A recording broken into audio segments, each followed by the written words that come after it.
Well, there goes the Daverhood.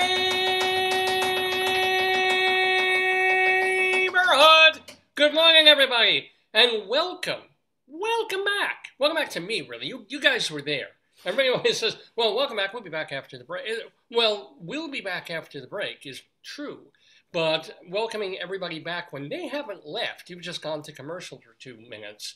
I think people have pointed that out before. Well, yeah, you guys, very possibly, were here for the last 2 weeks, poised at your computers, waiting for me to talk and say hi, and to do 3 hours of comedy or whatever it is we do every Saturday morning. You were waiting for it, and we weren't there. I, personally, is the word recalcitrant? I was not there for you. Not only last week, but the week before. I was out of the Daverhood. I was gone. But I'm back. So you should, I'm just gonna sit here, I'm gonna wait while you welcome me back. Type it out if you want to. You can tweet me, send me a message on Facebook, email me, davesgoneby@aol.com. Welcome me back. It'd be nice. Like we missed you. Our Saturday mornings were so boring and awful without Dave Lefkowitz talking to us and wasting our time with 3 hours of nonsense. I'll wait. I got all the time in the world. Ladies and gentlemen, you are watching live the 861st episode of Dave's Gone By with me, Dave Lefkowitz, my darling and adorable wife, Joyce, who's waving and across the room, and we'll have some of a couple of our beloved regular visitors playing our trivia game later in the show. If you've never seen the show, if you're new to the Daverhood, I know finally I got to include a lot of new friends, because I get friends requests that I haven't had time to deal with on Facebook so they could come and watch the show live. I don't know if you can see it live or on Facebook unless you're, I can't deal. I don't want to bother, but if finally I get to this list of people who want to be friends and not quite hitting my 5,000 friend limit, I'm like, oh yes, please, come watch the show. So if you're new, welcome. If you're old, and this show is old, we're almost 20 years old now, here on Dave's Gone By, a mix of humor and talk and music that happens every Saturday from 9 until noonish Eastern Time here in the Daverhood. So I'm going to tell you what's going to be on this episode, and then I'm going to tell you all the big news and the reason. It wasn't just a vacation. The reason I was gone for 2 weeks. It was big old life change stuff. So I'm glad you're here for it. Anyway, yeah, basically this show is me yapping at you. That has not changed. I'm going to be yapping at you for, 3 hours. But we'll have different segments, right? Some of those segments are Greeley Crimes and Old Times, where we go to Greeley, Colorado, where my wife and I used to live for about 10 years or so. Loved Colorado. Great place. And there's a newspaper there called the Greeley Tribune, which is an actual real so-called normal newspaper that also has a couple of intentionally funny articles that they do every week. One of them is called Cop Log, which has to do with phone calls that come into the local police department from people who are like, oh my God, something weird's happening in the neighborhood. Please send a cop. And half the time the phone call is weirder than the actual event. Plus, our friend Mike Peters over at the Greeley Tribune goes through the newspapers there from 100 years ago, from 1922, and plucks out the weirdest, goofiest, most nostalgic seeming items that were in the paper all those years ago. We mix them up and we call that segment Greeley Crimes and Old Times. So that's coming at you. And speaking of Colorado, we're doing the Colorado Limerick of the Damned. So every week we do a short poem, 5-line limerick, dedicated to a different place. Could be a big city like Fort Collins or Vail or Denver, or it could be the tiniest little 10 people living in a ghost town burg. If I could think of a way to write a poem about it, I have. And over the past few years, I do one poem per week They're Colorado Limericks of the Damned, although this particular week, I think I'm going to change the name of that. We're not going to call it Colorado Limerick. We're going to dedicate it in honor of Solomon Rushdie and call them Colorado Satanic Verses, just in his honor, in the hopes that he gets well. We have a Colorado Satanic verse this week, and we're going to, where are we going? We're going to, I just wrote it yesterday, Granite, Colorado. There's actually a town in Colorado called Granite, G-R. Like Boulder, like Granite? Well, yeah. Well, there's Boulder, so why wouldn't there be Granite? That does make sense. It does. Yeah, there's probably Silver Mine, Colorado, too, somewhere. So, Granite, Colorado. And I know I've been doing these poems week after week after week. It might be like, oh no, another color. But you know what? Don't take them for granted. Yeah, that's the show. That is Dave's Gone By, right in a 3-second nutshell. Right, then here's the nut, and then that's the shell of the joke. I'm telling you. If you tuned in and you're wondering, well, what is it that what you just heard is the show. So, Colorado Satanic Verse, going to Granite, Colorado. Also, what else are we doing? Oh, yes, of course. Our yesterday trivia quiz. And it couldn't be more trivial. These are questions that have to do with things that happened in the world's events, current events, old events, things that occurred in history on August 20th.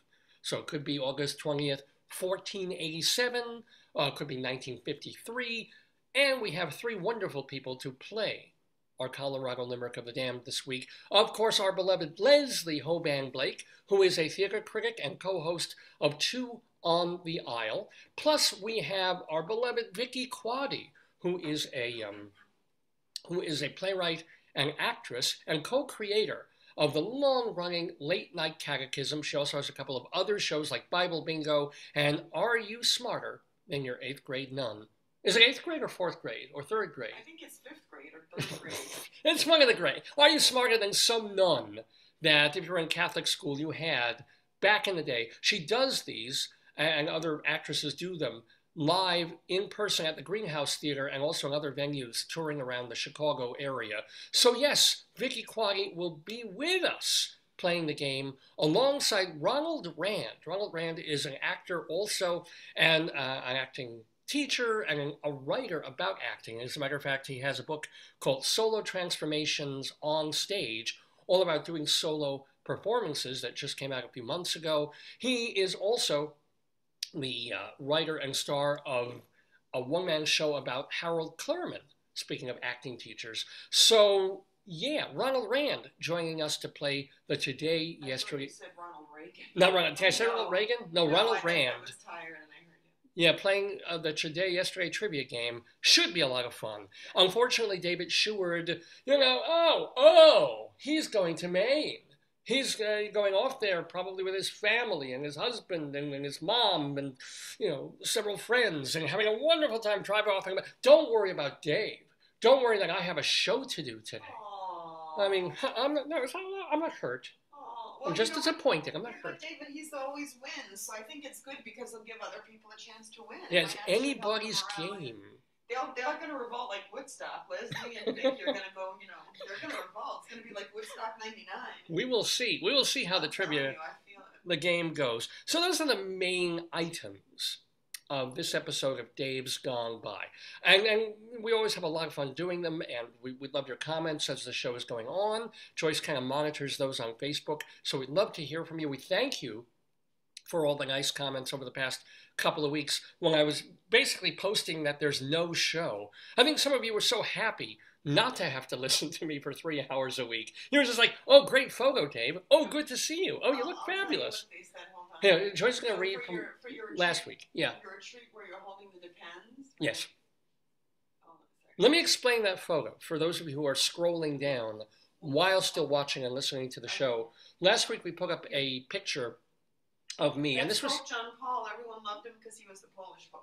Well, yeah.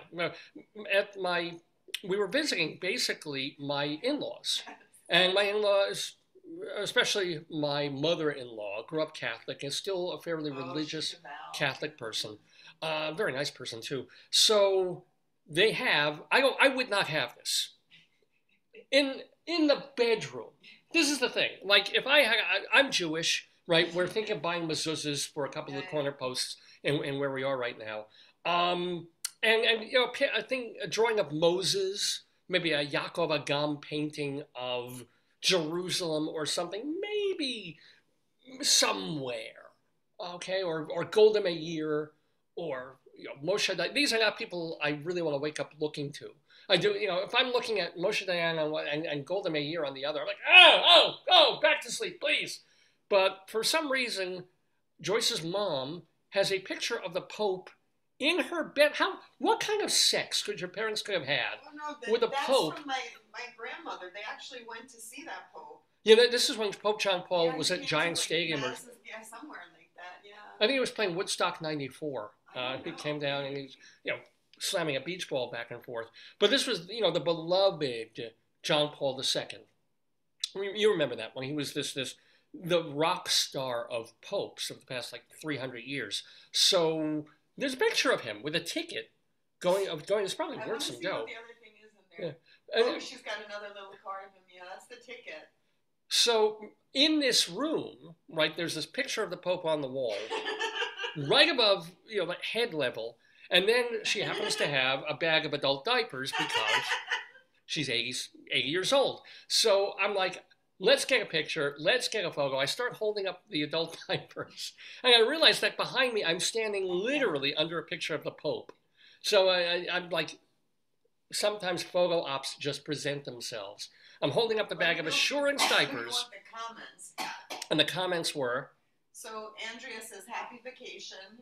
Christine says, looks like a very moving vacation. And then Mary said, LMOA, you know what that means? Laughing, yeah, we can say it. And she said, enjoy your vacay, cyber hugs and blessings, much love and light, and M. She calls herself M. Well, thank you, M.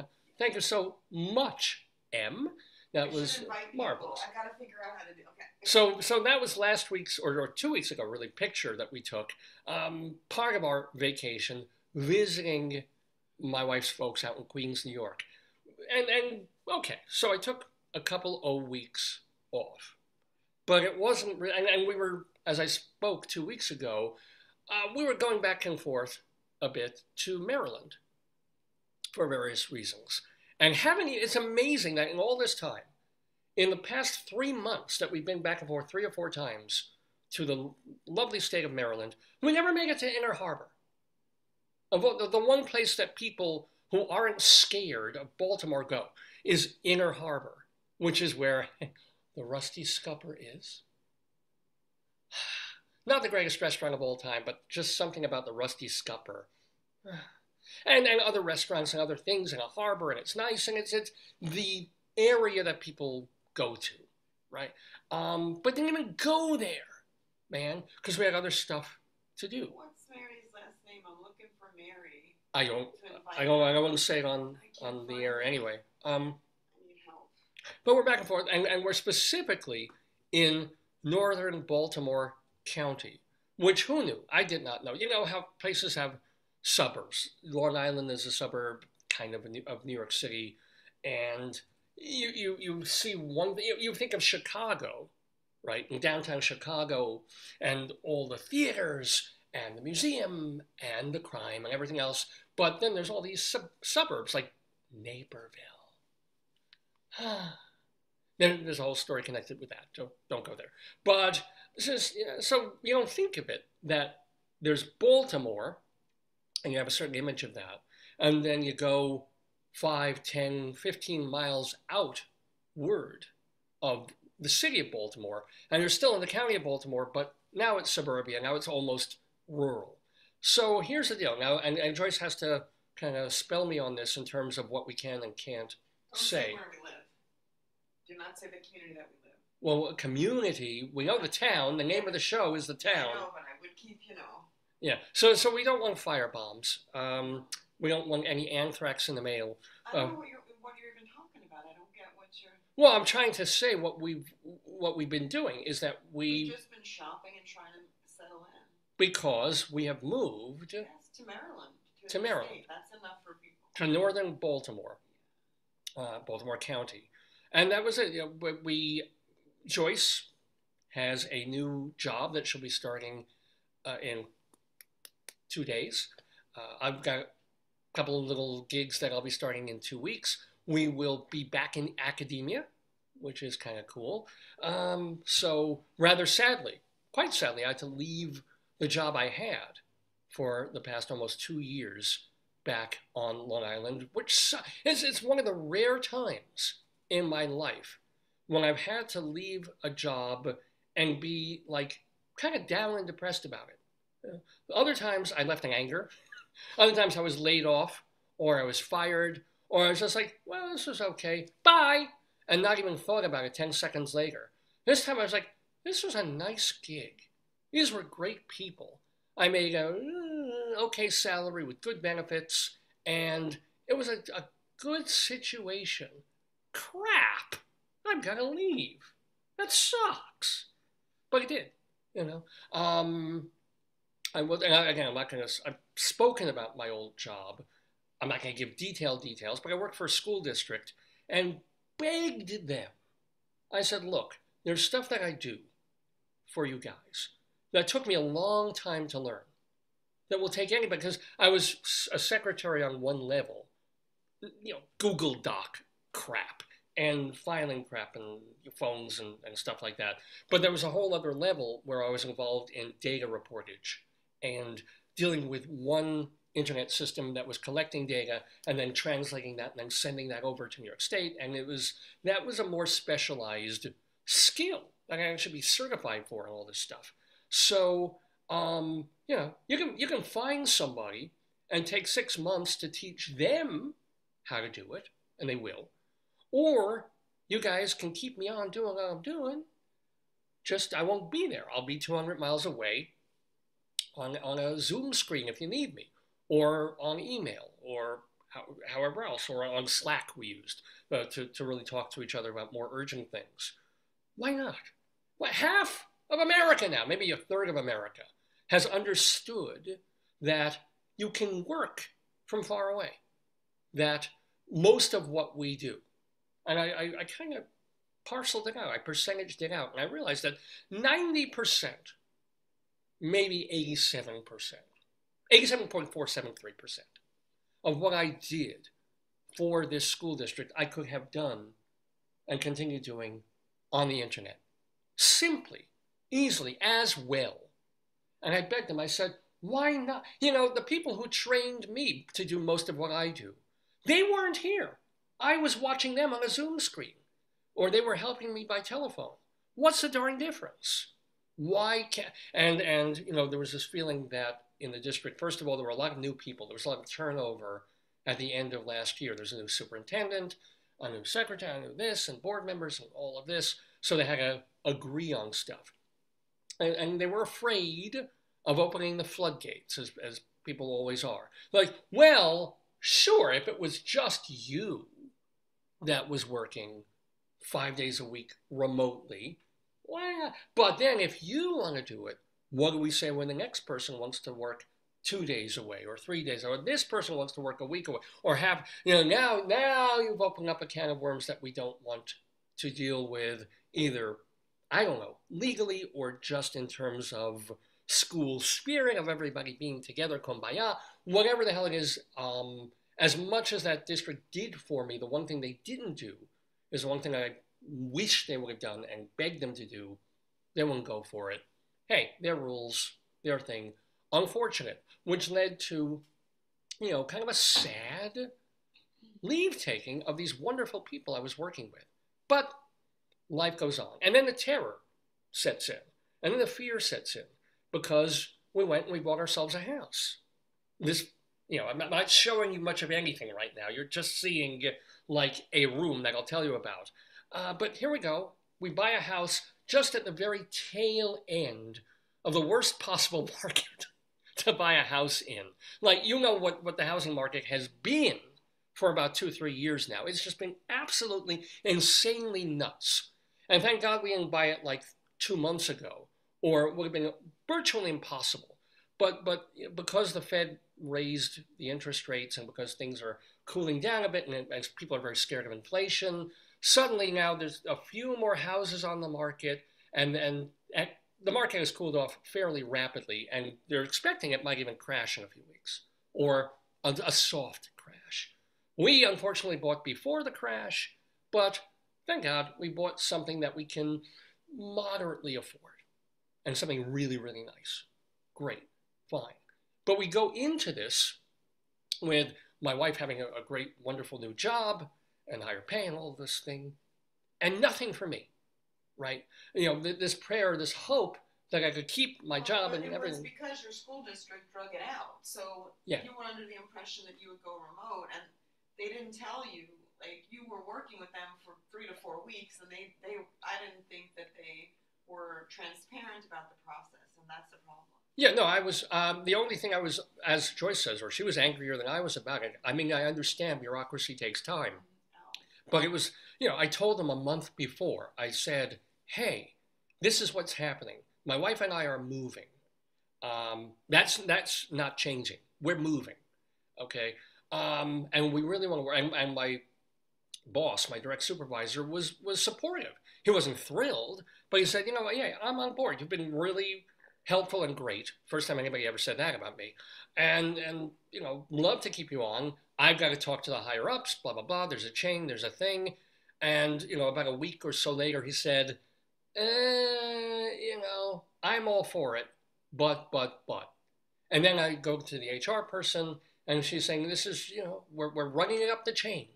And it takes almost a month for them to finally tell me not happening, right? In the meantime, we're moving a week later. It's like, oh, crap, right? If they let me know, if they rip the Band-Aid off quickly, and we're going to make a better thing for everybody. But because there was this delay, and wondering, is it going to, is it not going to, when, if I have to quit, when do I quit? How many vacation days can I take? What's entitled? Blah, blah, blah.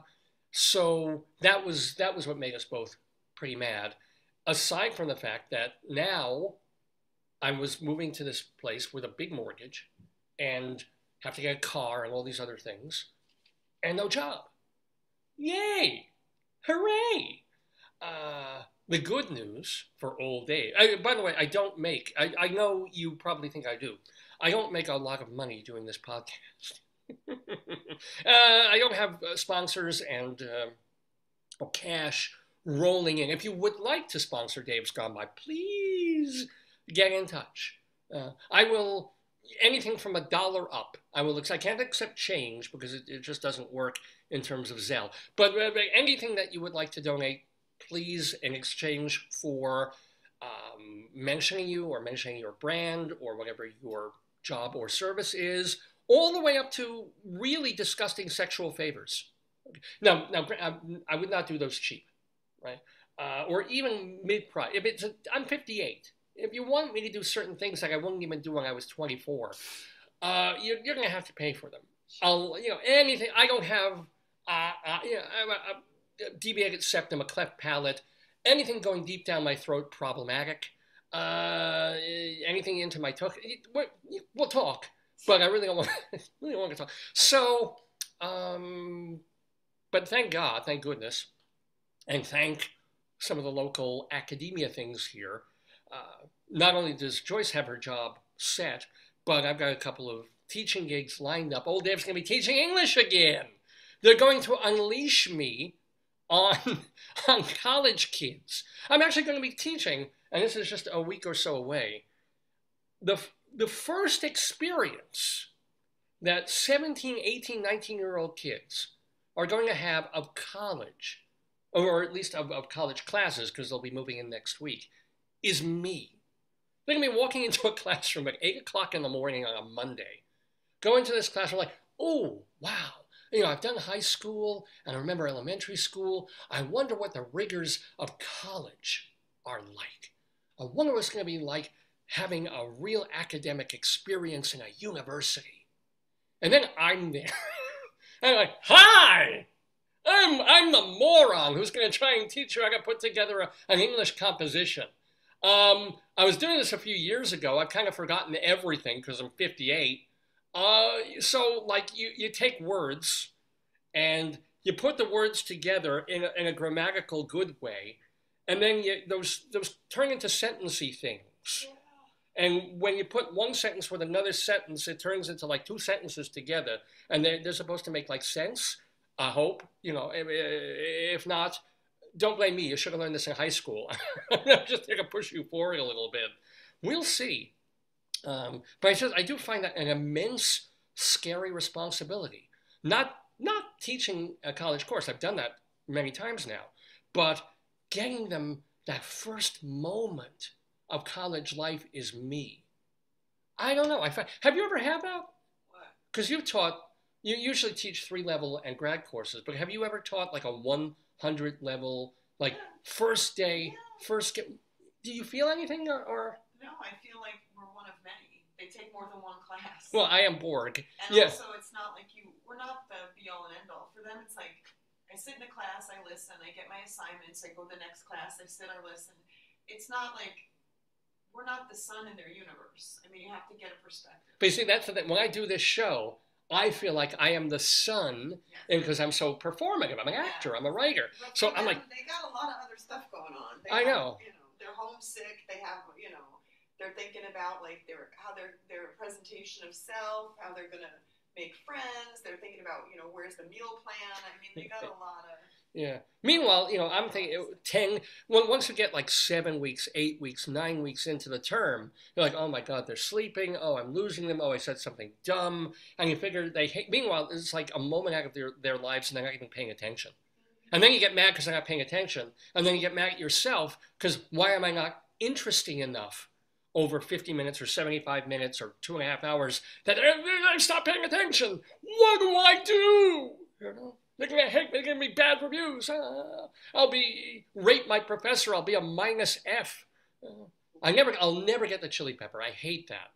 If I were tall and cute, instant chili pepper. With me, it's just like, desiccated raisin. It should never be about you. It's about learning. It's not about you. You're the instrument for learning. It's not you. It's not your stage show. It's education. I know. You want to get them to the point where they learn. But let's face it, I'm Dave. It's about me. And by the way, it's about 9:30 in the morning Eastern Time here in the Daverhood. You're watching Dave's Gone By. For more information about the show, go to davesgoneby.com or drop me an email, davesgoneby@aol.com. And of course, you're watching on the Facebook page, Dave's Gone By. I try to keep it simple like that. So, we have moved. Did you play your music? No, I haven't. Let's do it. Let's do our opening theme. I know. This is how the show goes. Okay. And we have our Greeley Crimes and Old Times coming up, our Colorado Limerick of the Damned coming up, and what else? Today, Yesterday Trivia Quiz coming up. All on Dave's Gone By. Good morning. There goes the Daverhood. And there was much rejoicing. Didn't your meds kick in yet? We got David Lefkowitz here. He's a Long Island arts guy. He's got his own radio show. I want you all to really enjoy a wonderful program done by a fine artist. A glorious thing of unparalleled beauty. Dave's Gone By. Dave is one of my very favorite broadcasters, so keep on listening to Mr. Dave.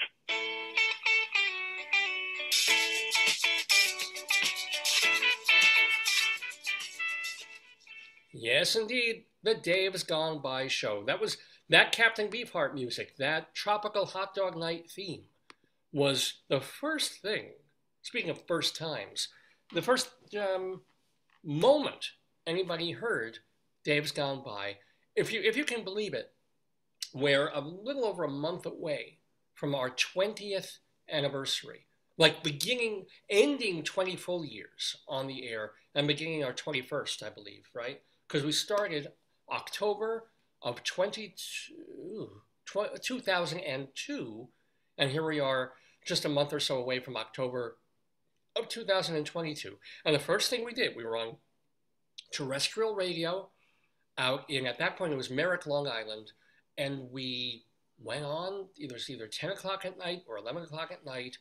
Dave's Gone By, the strayings of Captain Beefheart, and we were off to the races. And here we are, all these years later, and I'm still doing my thing every Saturday from 9 until noonish or thereabouts in the Daverhood. Welcome to all of you. So here's the deal.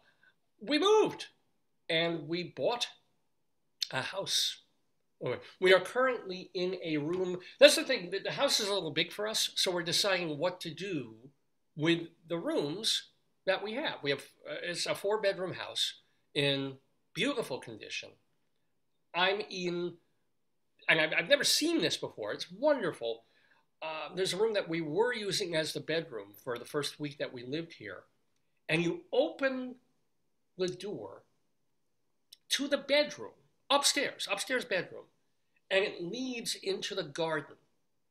I do not understand logically how this can possibly work. So I'm going to do this. I'm just going to spin the curtain around. I'm even going to open these up, because I could. I'm going the other way. Probably get more light here. So I'm just going to spin this. Ah! There we go. And you can kind of see what we get to look at here. Oh, look, a garbage can. Ooh, walls. Ooh. Yeah, we don't have a lot of stuff yet. And then, if you can see, a beautiful little cupola thing. And you can... If you move it away, I'll open the doors. I'll open the door. Oh, okay. I'll turn this slowly. Don't want to give people vertigo. So Joyce is going to actually open the doors of this upstairs room that Joyce is probably going to turn into her office. You doing it? Yeah. And you can literally walk out. I'm going to do this. I'm going to see how far I can go with this. Forgive me if this is not what you really, like somebody showing you their vacation pictures in Andalusia. But here it is. I'm just bringing it into the... Watch, I'll be chased by a bee, and I'll start running around with the computer. But this is our backyard. Okay? If you saw the picture that I posted last week, you can kind of see where I stood all the way down there in the backyard. It's about 1/5 of an acre of land that we've got here. And what I love is the neighbors over here to this side. It's all just these pine trees. So it's almost like being next to a small forest. And I love it. We have a little shed for my strange sexual proclivities. And look, we filled, we have to talk about this. Here's our hummingbird feeder. Ooh, and we have had the occasional hummingbird. This is the place somewhere over there where we found deer poop. And then there's another kind of poop that I put a pine cone over that looks like dog or human. I'm hoping it's dog. I don't know if I'm hoping it's dog. Anyway, yeah. But, okay, you all have yards, or some of you have yards. You know what this is like, except that, again, the weirdest part, ouch, gotta make that door shut more slowly, is that you come out of what could have been, and what, again, we were using as our bedroom for a week. You just kind of, I think I'll just go look out into the yard. And it's not like going downstairs, not going out the side door. It's just like, boom, there it is. And you're not like looking over it from like the second floor. It's just step right out, and there it is. So I think that's kind of cool. And the great thing about the yard, and Joyce and I are very, very, shall we say, oppositional about this, is we both love flora, and I'm afraid of bees, but we love the leaves, the plants, the flowers, all of that. We love to see that. And I like the woodland creatures. Squirrels, we get squirrels. You get squirrels in friggin', Queens and Long Island. I don't know, there's something about squirrels where we're so used to them. It's like, squirrels. It's like seeing a pigeon, if you like birds. And you're looking for birds. And it's like, ooh, sparrow. Ooh, dove. Ooh, robin redbreast. Pigeon. Pigeons are cute too. Why don't we like pigeons? I know they poop all over the place, but why do we look at pigeons and go, pigeons? Why do we look at squirrels and go, squirrel? As opposed to, and I guess this is because I grew up as a child in an apartment in Brooklyn. So squirrels were everywhere, but you never saw a bunny. And then living on Long Island and also living in Colorado, you would see a bunny rabbit, and it would be the cutest thing. And really, a bunny rabbit is just a squirrel with a cuter tail. And like, little floppy ear. They're the same face, right? If you were to do an Instagram, you could morph a bunny into a squirrel and back again without changing much. And yet squirrel would be like, squirrel. And bunny rabbits, whoa, bunny rabbit, right? So I see bunny rabbits, and that's a delight. And we see, what else do we? A lot of butterflies, which is kind of wonderful. Hummingbird. Well, when we got here, they had a hummingbird feeder, and it's just like at a certain time of day, they come over and they do it, and then Joyce was like, okay, well, let's fill the hummingbird feeder. We want to see hummingbirds. They're beautiful. They're these amazing, weird, zippy creatures. They go like right. And that is exactly the way my arms were moving. Is exactly how they do it. I studied mime with Marcel Marceau just to do this. And so we filled the thing with water, and suddenly no birds. I'm like, oh, no, we do it, And we stir the sugar, and there's nothing, for a couple of days. And we redo the sugar thing. And this time we like melt it in and heat the water and put the sugar in. We stir it. Nothing until about a day or two ago. And suddenly we see like birdie. And I'm so delighted. It's like, because sometimes it takes a while. Humans tamper with something that's just been sitting there. And birds are like, I'm going to wait a while. You changed the seed in the bird feeder. That's great. That's great. But I'm not touching it. They did love the new seed. The birds love the new seed. They do. But when you first put something in, you've got to wait a while. They're not just going to show up 5 minutes later and go like, "Oh, no bird seed." They're skittish. They're wild animals, so they're going to wait a few hours. But then they'll get a sense of it, and then they'll come poking around, flying around, and go like, "Ooh, new bird seed." And then they went berserk. Right? So finally, a hummingbird came back to the hummingbird feeder. And what happens is a bumblebee starts chasing off the bird, because the bumblebees apparently like this sugar water too. And I'm like, no, you stupid bee! I've been waiting for days for the birds to come back, and now there you are going, they're almost fighting each other. And the birds like, you figure the birds and the bees, when we teach children, is a good thing. Like the birds, the bees, they get together, they do whatever. No, they don't like each other very much. And eventually the hummingbird gave up. He's like, I don't need to be pestered by a bee. I'll go get my nectar elsewhere. So, except of course, bees are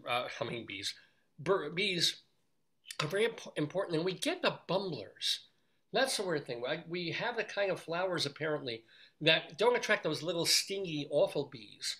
They attract these apparently very docile, but big, fat, bumbly bees that go, they get the pollen on their back legs, and they collect what they need to, and then go zoozing off to wherever the hell they're zoozing, which is fine. It's kept our garden quite lovely. We have flowers, we've got all sorts of shrubs. We have an herb that I think is sage. We're trying to find like the gardeners who put this thing together to know what we have and what we actually don't.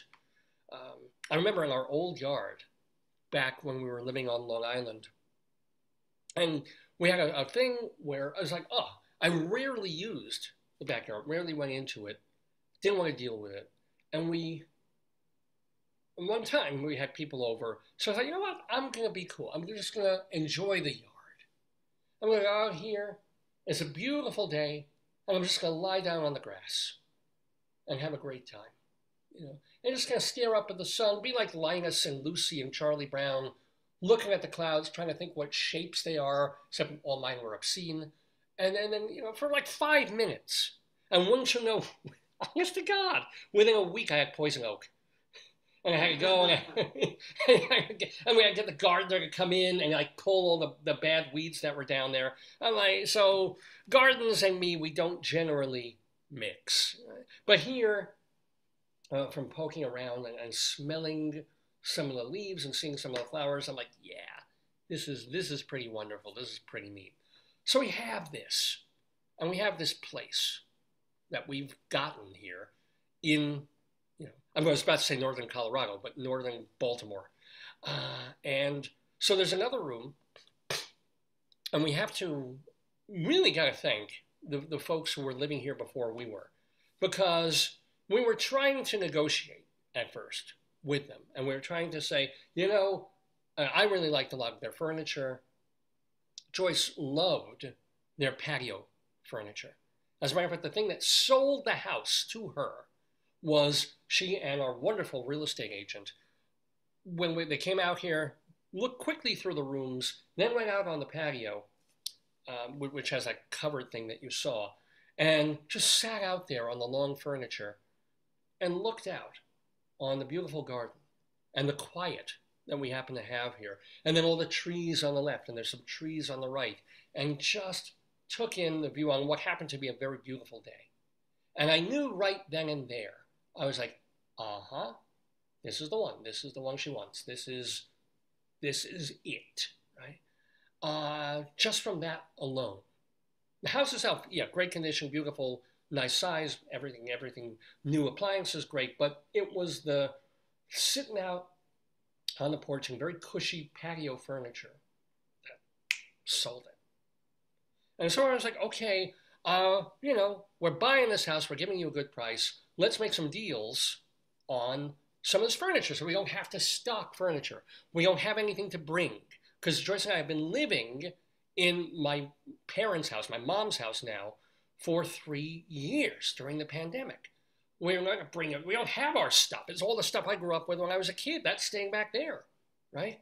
We don't have our own furniture. When we lived in Colorado, we sold it. We junked it. We just took the stuff on our backs. So we have to fill the house. We have to go to store, Craigslist and Amish Furniture and Lazy Boy and wherever to start filling room by room slowly as our finances slowly get built up, God willing. And we're like, so please this sold the house to us. Say we'll make a deal on your patio furniture. And they were like, well, no, you came in a bit under what we were asking for the house, so therefore we're going to charge you this for the patio furniture. I'm like, hell no, you're not. So they took the patio furniture with them, and they took all the bureaus and the dressers and everything. I'm like, crap, right? Except they were kind enough to leave a couch, which I was totally not expecting, and was above and beyond, because they left a very good quality couch that was even Lazy Boy. That's what we're gonna go later. Maybe. A Lazy Boy couch that pulls out into a bed. A lovely bed. Which we had no idea they were leaving, because the one thing we're panicked about is we're going to move to Maryland and we have no place to sleep. We're going to have to buy like an air mattress or a little futon-y thing just to get through for a week or two before we buy a bed. And instead, we bought a bed, but we came here and I was like, wait a minute. Joyce pulls the cushions off, she opens the thing out, and it turned out to be this incredibly comfortable couch bed. Couch beds are never comfortable, but this one really, really is. So gotta give it up to the nice folks who did sell us. David, there are 5 people watching. Ask them to write in the chat.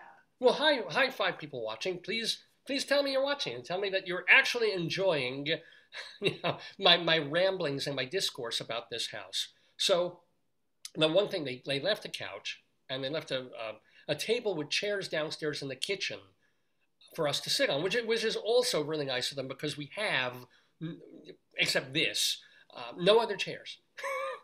So we really are, there are empty rooms still in this house. That's why Joyce was saying, do we want to get ADT or do we want to get some alarm system? I'm like, there's nothing to steal. We have no big screen TV. You have no jewelry to speak of. There's nothing. We got a laptop or two. Maybe my what's the water I drink? That water. Yeah, we have a few cans of like Dasani sparkling water. No, it's not Dasani. Or is it La Croix? It's La Croix, excuse me. It is La Croix. In the cans, La Croix sparkling water, which is, so they can charge more than just calling it seltzer. And that's what, if you want to come in and steal we have new carpeting, it's down. You good luck pulling it up. So no, there's nothing to protect at this moment. But we have these rooms, and they're very nice, right? And before we moved in, we had people paint the downstairs because it was already painted. It was already quite lovely, but a little gloomy, a little dark, because the owners went with dark gray top and then light gray trim. And we're like, for downstairs in this nice little area, it's just, we need a little more brightness. So we just went with white for the top and light gray underneath. This lovely modern kitchen with some weirdly modern appliances. I remember I nearly crapped myself the first time we went into this utility room. We don't have a basement, but we do have a room that, is there for storage and for tools and things like that. And I'm walking in, and there's also shelving, which is really, really helpful to put all our stuff, because we don't have any bureaus, we don't have any dressers. So I'm putting the clothes there for the time being. And suddenly, as I'm walking into this utility room to put clothes away, I hear boop beep boop bop bop boop. I'm like, what the? I mean, literally, I'm like, what the hell? Steven, I'm gonna run down and get you any tea or coffee. Hot tea, tea would be well. I'll make you tea. Yeah, that'd be great. That'd be great. Thank you, man. Wait, hold on. Joyce is walking out the door. Are you out? Are you down the stairs? No. She's out. Okay. And I'm like, what in the name of God? And I look around and I suddenly realize that without my doing anything, except like standing and moving a little bit, the washing machine and dryer have gone on. And the only reason I was sort of semi-used to this was that back where I worked on Long Island, we had a Xerox, or a Canon, actually, copy machine. That was the same thing. It would be off. Nobody would be printing. Nobody would be even thinking about printing. But you would pass by on the way to a table or somewhere else in the room, and suddenly this phantom, this ghost copy machine would turn on. Why? What are they doing? If I want to use you, copy machine, tell you what, I'm going to go over to you and push a button that says on, right? Or unpause or whatever, and I'm going to push 1 or legal or letter. Wait, I'm your master, Mr. Copy Machine. Don't be second guessing what I want to do. I'm just passing through. I am not here to engage with you. I am not here to have coffee and sushi with you for lunch. I'm just going over there. When I want to make a copy, I'll let you know.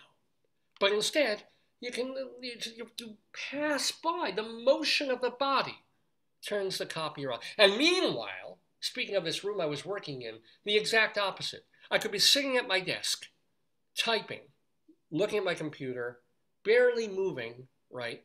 2 people, 3 people could be in the room doing the same thing, working, sending emails, and the light would go out. Big lights in the ceiling of the room. Why? To save energy. And we're like, we're here. There's 3 humans in this room at this moment, and we're not dead. We're moving. Our arms, our fingers are moving. And then, but meanwhile, it's like, if you don't really move around or get up and walk, after about 10, 15 minutes, the main lights would be like, ooh, let's save energy for the school district. And one of us would have to start, literally, we take our chairs and go back and wave, and it's like, humans, hello, and the lights would go back on. I'm like, what? If I want to turn off a light, I'll go to Mr. Light thing and go bloop. And when I come back in the room, I'll look at the light switch and I'll go, hey, do I need it? Yeah, I need light in here. Like, it's not enough from the natural light from the room. I think I'll turn you back. Bloop. How simple is that? So meanwhile, I'm in this room, in our utility room. That's off the dining room downstairs. And I go in there, and I'm just on the tray, so if you spill it, it doesn't go on the carpet. Oh, thank you, sweetie. Keep it on the tray, okay? Yeah, Joyce just made me hot tea. Thank you so much. So I'm there, and I'm folding. Oh, I'm closing the thing. Oh, she's out again. Okay. Folding the lawn, and like, what the hell, Mr. Washer Dryer? This is clean laundry that we just brought from Long Island. Why? I'm not washing it now. Go, stop. And boop, boop, boop, boop, beep, boop. And it's been doing that ever since I turned the thing completely off. Like the other day, I figured, I can actually turn. Are you coming back here? Okay, do it. Do it. Yeah. There we go. Sorry. I can figure out a way that it won't go on at all. But there's a thing where it's on, it goes to sleep. But if you even get near the control center, it sort of knows that you're there and will sense your presence and turn on. This scares me. This is why in 50 years machines will take over. It will turn humans into soma. And we're finished. We're screwed. I don't have kids, I don't care. But, it's coming. It is when you have a machine that knows you're present without even your acknowledging it first, that is the beginning of the end. Oh, you okay, babe? Yeah. So, where am I going with it? Well, I was just telling you about this house, this lovely house in Maryland that we have. I've written down some other notes that I wanted to tell about it. Your stapler, you're big on your stapler? Well,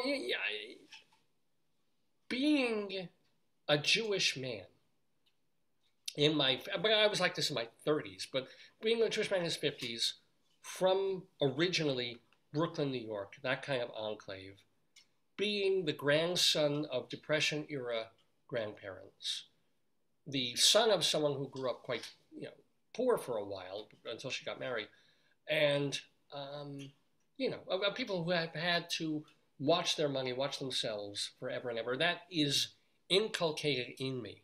And so I'm of the thing of the fear of want. As Joyce would say, I operate more than anything else out of fear. If I'm angry, it's because deep down I'm probably fearing something or feeling a sense of inadequacy, whatever it is. Well, of course I feel a sense of inadequacy. Look at me. But my operating principle is fear, right? And that fear of want, which is combined with the idea that the perfect life, the great, incredible life, is not sitting by a pool in Southern California, sipping a Mai Tai, and chatting with Gwyneth Paltrow or something. Yeah, sure. But no. Oh, because we watch Politician, that's why you're thinking. The perfect life for someone like me is if you need something, it's there at the ready. If you cut your finger and you need a Band-Aid. Oh, I did step on glass. You were talking about that. Yeah, well, we'll get there. Then I go right here. There's a Band-Aid. I got it. If I have to open a package, where are the scissors? I don't have to go looking for the scissors. I go wonder, how do we lose the scissors? It's like, there's a pair of scissors up here. There's a pair of scissors downstairs. I open this drawer. Scissors, I can open the package. And having life kind of laid out that way, it's almost an accidental tourist, if you've ever read that book or seen the movie, idea of life. That you have what you need at the ready. And the convenience of that kind of life, the lack of immediate, really minor stressors, and yet the ability to say, I feel like this right now. Do I have it available? And you go, I'm hungry for this. And you open the cabinet, and there it is. Or you open the fridge, and there it is. As opposed to being like, we're out of it. I'm opening it. I feel like, it's spoiled. I can't eat it. Right? That, which is really, as you can tell, minor stuff, is inbred into me as a fear of not having that which you live in scarcity, Baba. Right, the fear of scarcity. Yeah. So when we first have this empty house that we're moving into, meanwhile, first of all, we made sure, coming from Long Island, to bring a ton of food. Right? By the time we unpacked like 2 boxes of cans and even some perishable food, we brought it over. I looked at it and it's like, well, the house is still empty and we don't have a lot of food, but at the same time, this could feed the Anne Frank and the Von Dussel family in their attic for a week. Right? We're fine. We're fine. And at that point, I will add the caveat that we didn't have a car. So shopping would have been a pain. We would have to Uber, and shopping isn't like 3 blocks away. Don't show me. I'm going to the back and I'm crawling on the floor. It's the first time she's crawled on the floor since last night, but that was a very different thing. So anyway, but I'm trying to explain my psychology here in terms of that's where I'm at. I'm like, we have it if we need it, which can translate and has translated sometimes to me into a very, very minor hoarding behavior.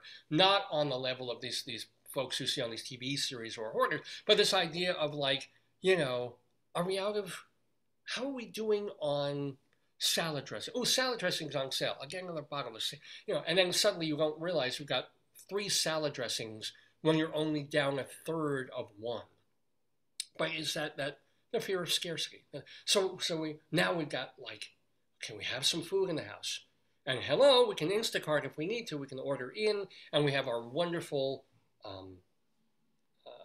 real estate agent who volunteered to shop for us a time or two and bring us some food and some hot prepared food.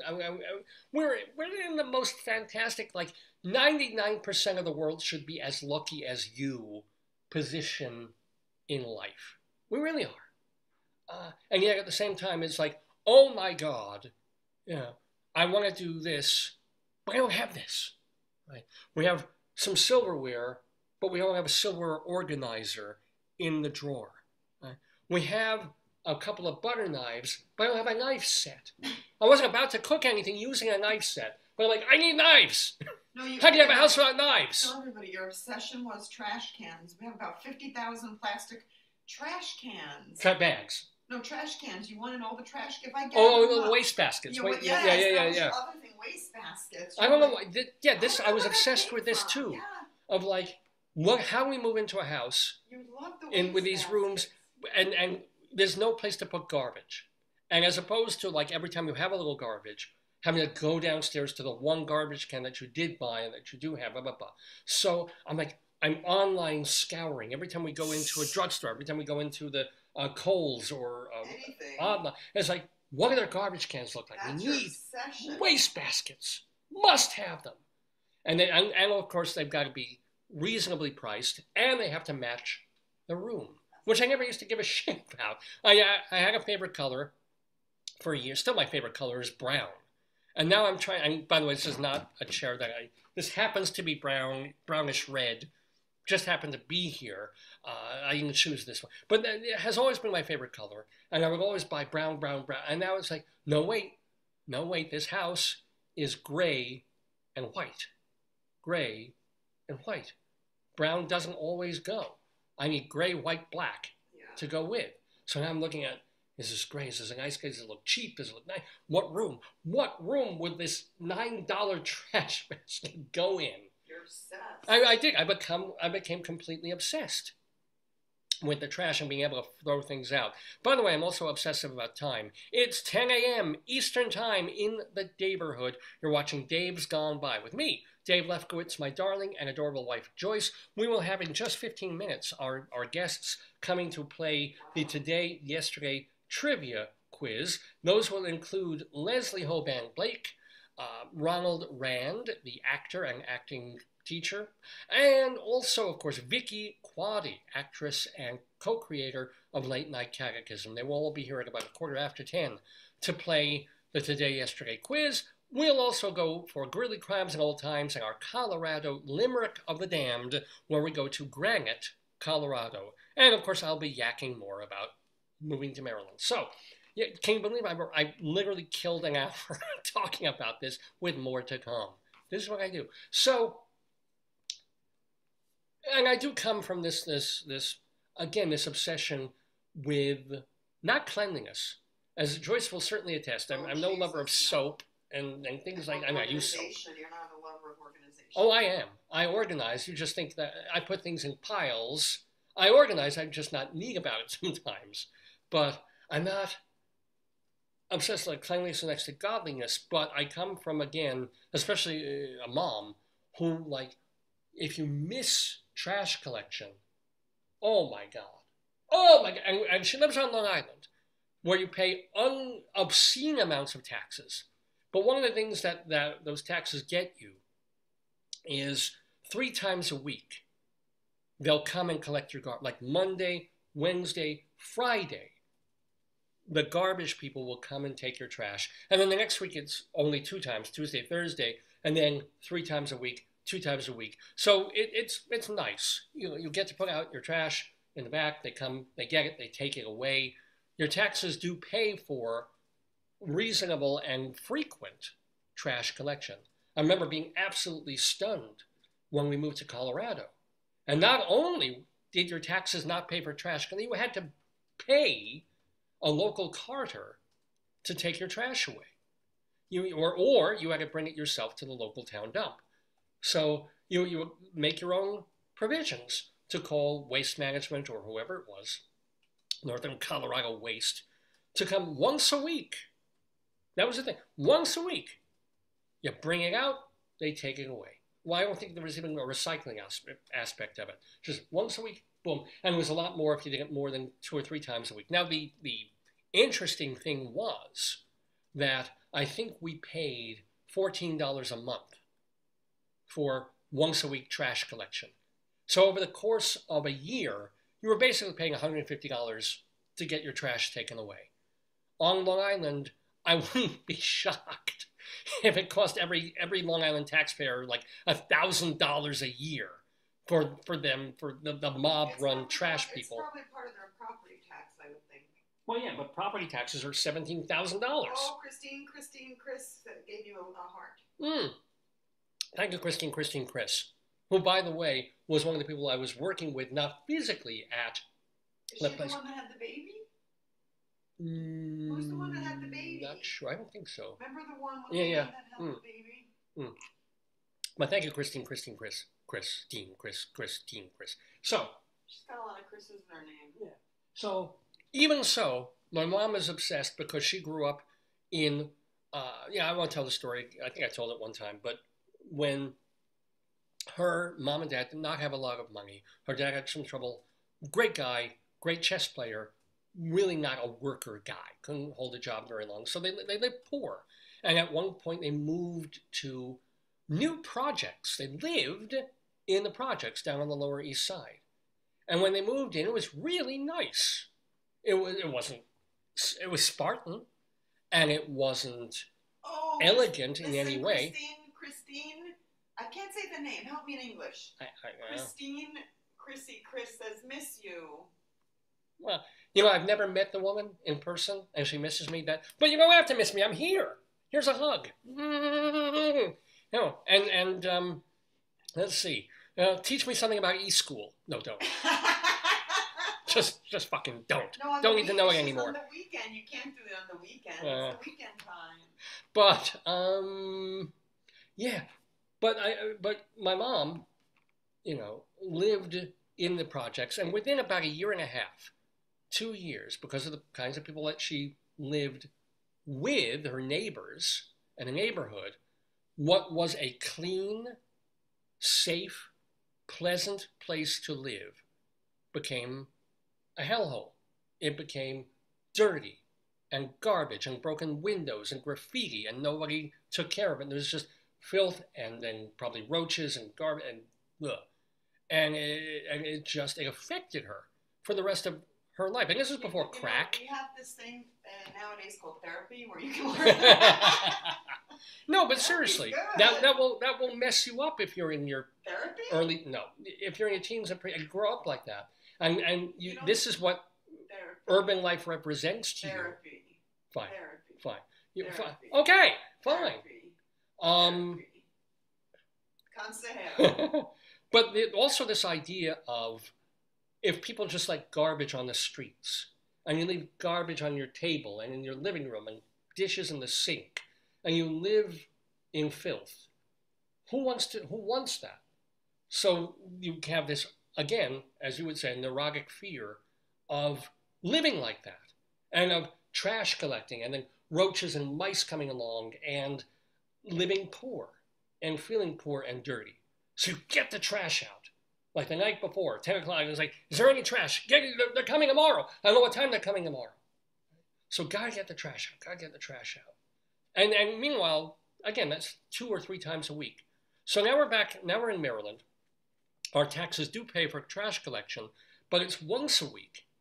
And we're like, okay, how do we get rid of our garbage? What do we, when, where's it go, what? And I call up the local sanitation bureau, and they get very, I talked to a person there, not even a recording, and they say, look, here's the deal, okay? You gotta put your trash out before midnight. You get it out there the night before. Don't wait. Don't wait till the morning. Put the trash out the night before, because they're peripatetic. They come once a week, and they kind of come when they want. So they could come at 2 in the morning. They could haul your trash at 4 in the morning. Are you talking about the dump, our dump trip? No, not yet. Okay. I'm getting there. Okay. I'm talking about first trying to get our trash out. Oh. Or they could come at 7. They could come at 9. And to be honest, when I saw first night we got here, like we slept over on a Monday, we're here on a Tuesday, and I saw garbage trucks. It was recycling day, but I saw them rolling around at like 9 a.m. And I was like, oh, okay, great, fine, whatever. But this woman from the government sanitation thing said, do it the night before, bag it properly, get it out there, and they could come at any time over the next 12 hours between midnight and noon. At some point, they'll take your garbage. We can't tell you when. they just come when they feel like it. So, but Joyce is afraid because back in Long Island, we had to worry about raccoons and stray cats and things like that. I'm not taking out garbage at 10 a.m. and letting it sit there overnight in front of the house where things can tear it open, and then this, and then have a mess and have to clean it, because she one time had to clean horrible garbage mess that raccoons had created and spray it with Lysol. And so she's like, no, I'm not doing it. We'll get up early in the morning, I'll set the alarm, and we'll bring the garbage out. And I'm like, oh, great, 6 o'clock in the morning, we'll get up just to take out the garbage. Sounds good. So we do. And we get up that morning. We were up even like before the alarm rings, like 5:45. We're jonesing. We're ready. Because we know we've got a week's worth of and unpacking and all of that. We bring it out, and neighborhood's clean as a whistle. At some point, between midnight and 6 a.m., the phantom garbage people, probably the same people who make our washer-dryer go on and play music, they came through and they took the garbage. So now we've got a week of garbage, and we also discover that the people who sold us the house, they did a final walkthrough clean, and they left 2 big cans of garbage in like this little, I don't even know what you would call it, like a garagey outdoory room that I didn't even know we had. I bought the house, there was a room in it that I didn't even know existed. And it was out there, and it's like, oh man, you open the door and you could smell it, because apparently there was also some food in there. And you lifted the lid of a garbage can. And Joyce like, what are those white things are? Those little tiny white things and crawly things. And I'm like, those are maggots and maggot eggs. And I slammed the thing down on the garbage like again, and Joyce runs to get Lysol to just spray it and kill the maggots. And now we've got to transfer the old garbage, put it with the new garbage, and now we're obsessed. Now we're like, okay, we don't want to be stuck with 2 weeks worth of garbage, including stuff that is rotting and covered with maggots, and our new garbage that we don't want covered and rotting with maggots. We're sitting in the kitchen. What the hell do we do? So we call and we find, and now we have our car, which I guess I'll tell you about later in the show. So we do have a car, but, and I'm happy to take stuff to the dump. It's not that far away. There's a dump about 1.5 miles, 2 miles down the road. Problem is, do I want garbage in my brand new used car? So now we're evaluating our garbage. It's like, I don't mind having, this doesn't smell. This we can put in the car, or this is a very big, heavy, heavy-duty trash bag. All right, this will go. But this, now, the maggot stuff that we really, really want away from us, I can't put in the car because I don't want my car filled with maggots and flies. So I was like, we'll leave. That's another week. What the hell? We'll leave it. It was there a week. We'll leave it another week. We just won't go there. And then we fill. We got ourselves a Subaru. So there's some room in the back. Tell the story of that the dealer had a baby and the other guy had You know what? I want to save that because we're next 4 week. minutes away from the quiz. Oh, okay. David. Okay, yeah, no. So I want to tell that story, but yeah. So that's why I'm you doing. Tell the dump story. So we go to the dump and there are all these guys. You have to prove that you're a resident of the county. Mm-hmm. So we get in with the Geico ownership policy. We get in and you basically back up your car into like this trough. And you dump stuff, and so we're not sure how to back up. So I lift the garbage bags, these large black industrial garbage bags, and this gentleman said to me, he said, you know, you can back up your car here. It doesn't have to only be pickup trucks, because they're all pickup trucks. Yeah. And I said, can I throw a garbage bag? He said, let it go! Dump it! People were just jumping. Yeah, you know? It's a dump. Yeah. That's why they call it a dump. Yeah. And I wasn't going to, the way I drive in a car I've never driven before, I'm not going to be dealing with backing up a car into these garbage trucks. I'm like, I'm here. They were not the workers. They were individuals' pickup trucks. Yeah. So they probably, I mean, everybody pays taxes. I don't know why they were choosing to use the dump, but maybe they just had extra stuff they wanted to get rid of. Or maybe they were handy people. Maybe they were like worker people. Yeah. They did work, So at least we get two big, I thought our Subaru would actually hold more, but we didn't push the seats down. So we just took two big bags of, I mean, I'm talking like 30-gallon black bags of crap, brought it to the dump. And of course I make my wife do it because, you know, I'm a little guy who had a hernia years ago. And by the way, congratulations to my mom who went through hernia surgery this week. I mean, what a week it's been. What a week it's been. Anywho. So I make her do the heavy lifting. So she, you know, I'm just sitting in the car like, okay, hey, we're getting rid of some of our garbage. Yay. And wouldn't you know, the following week, because we've been here a week and a half already almost, we get the garbage. This time we're ready. Like Thursday night, we know, garbage time. And again, we don't want to do it while it's still light out. Because putting garbage out when it's light, it's a little... We'll wait until it's dark, like 10 o'clock at night. Let's get the garbage. We put it out there. And I wake up because I'm 58 years old, and I have to pee. I wake up, look out the window. It's about 4:30 in the morning, and the garbage is still there.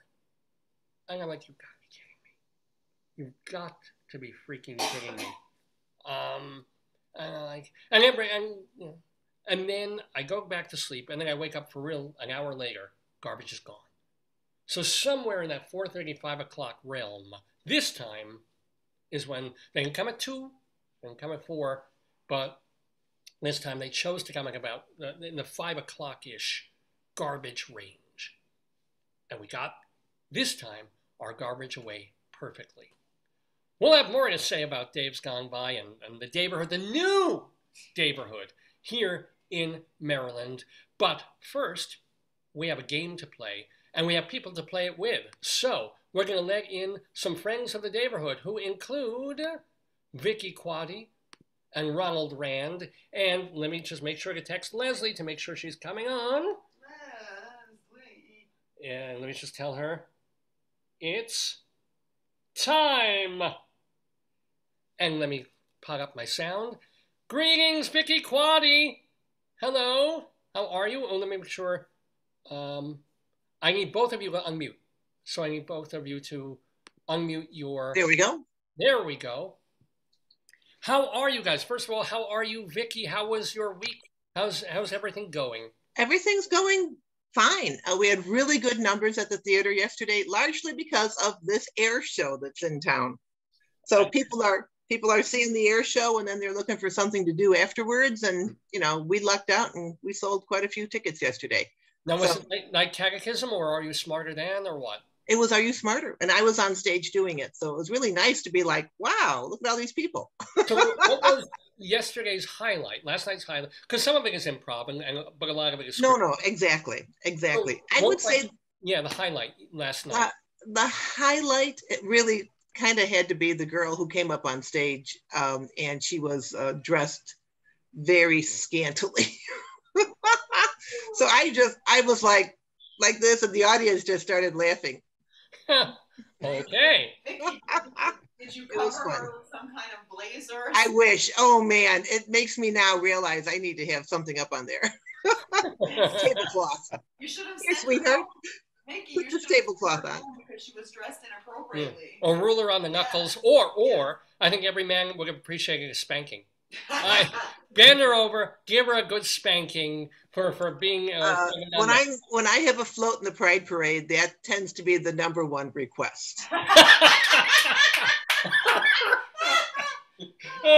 That is Vicki Quade, by the way, co-creator of Late Night Catechism, and as well as now is it your 8th grade nun or 4th grade nun? What nun? Are you smarter than your 8th grade nun? It is 8th grade. 8th grade nun is the show. Are you doing now? What are you doing tonight at the greenhouse? It'll be Late Night Catechism at 5 o'clock, and 8 o'clock is Are You Smarter? 8 o'clock is Are You Smarter? Now we are also joined by an actor, an acting teacher, and a writer of books about acting, including solo transformations on stage, all about doing solo shows. Ronald Rand. Ronald, you weren't in Chicago, you weren't in New York, you weren't even in Maryland here. Where were you last week? I went to Iceland. Oh, wonderful. I was there for a week and a half performing in my solo play as Harold Clurman at the Act Alone International Theater Festival. And it was extraordinary. I also taught my master acting workshop, Art of Transformation. So I flew into Reykjavik, and then they flew me all the way to what's called the Wild West of Iceland, which is all the way up in Suðuroy, where the fjords are, where the Vikings landed.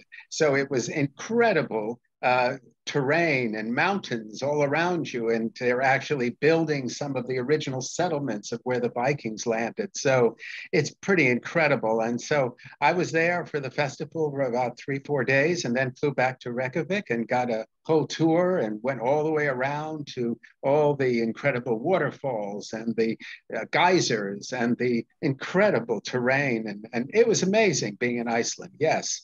Well, is it true that what they taught us in like high school, that Iceland is warmer than Greenland and Greenland is colder than Iceland? I mean, how is the weather? Well, I think it was colder and colder. We were in the 40s and 50s, and they said they didn't have much of a summer, unfortunately. I was staying with Runar Gudbrandsson, who is the artistic director of the Lab Loki Theater that's celebrating its 30th anniversary as one of the great experimental theaters of Iceland. The equivalent, I guess, of Elizabeth Lecomte and the Wooster Group here. Yeah.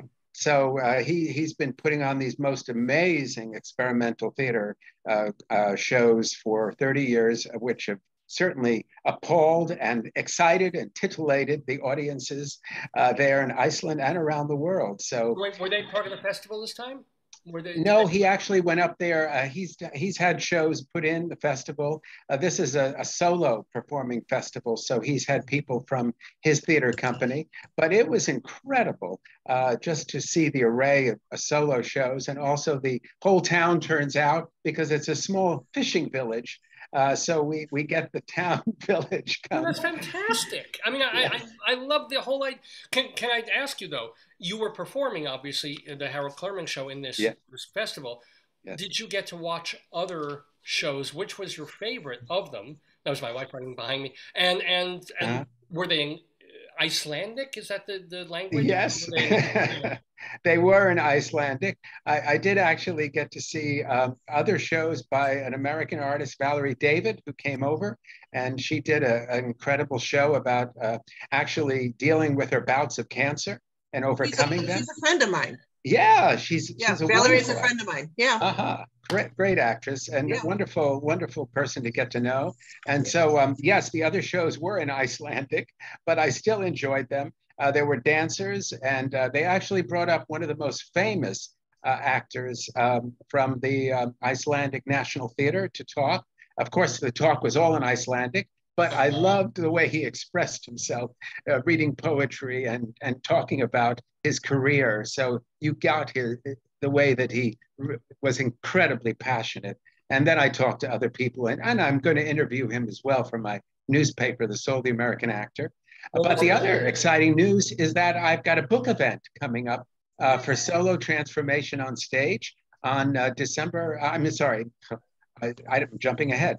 Actually, September 19th, it's from 5:30 to 6:30 at the Drama Bookshop.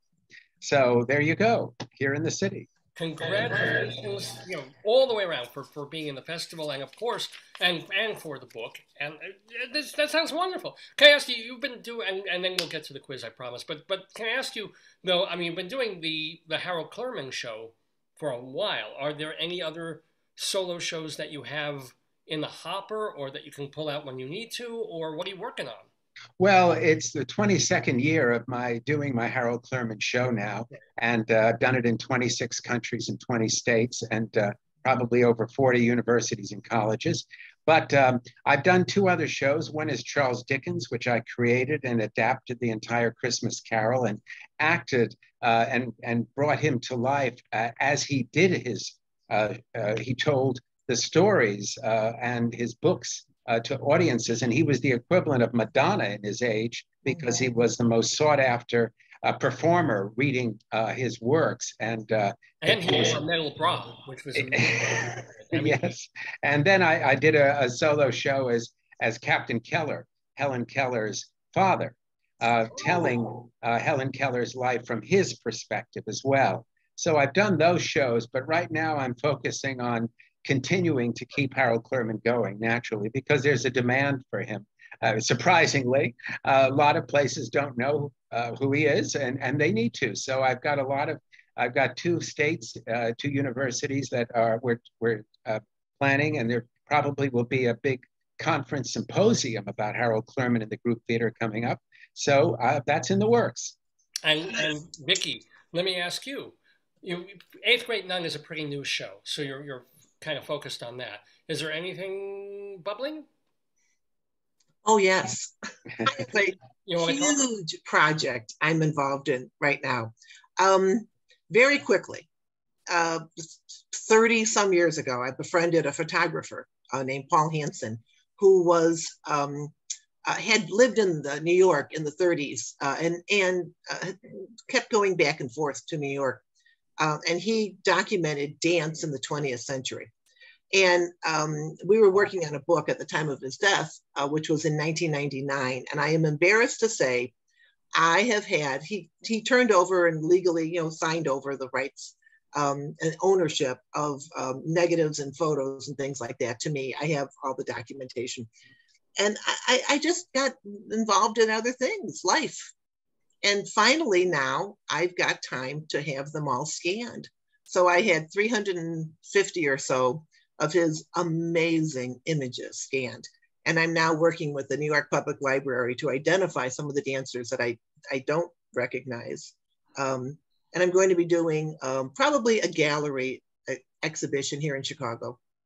Oh my God, that's a timeline, like this fall or by spring? Well, I'm going to contact here's what I really want to do. I would like to create some kind of a foundation and give a yearly scholarship, even if it's small, 500,000, whatever, have the images available for sale, put them into, or licensed, put that money into a fund and make that available. Because I think Paul would like that. Well, that is so cool. I mean, wow, I just hope everything comes to fruition for both of you. I also hope that we can finally admit our 3rd player of the game, who's trying to join via probably phone and by computer. She's probably on her phone because that's the only one that can. Come on, Leslie. She can do it. Leslie Hoban Blake, theater critic, member of 2 on the Aisle. Leslie Hoban Blake. Hello, Leslie. She made it. Hey, Leslie.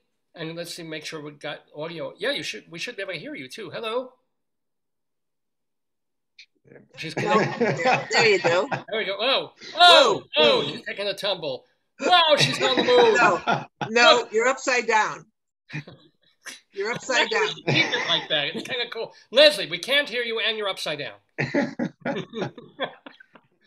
Just like the world is, yes. Oh, there we go. It's like so NASA. No. Oh, there we go. This is good. Getting closer.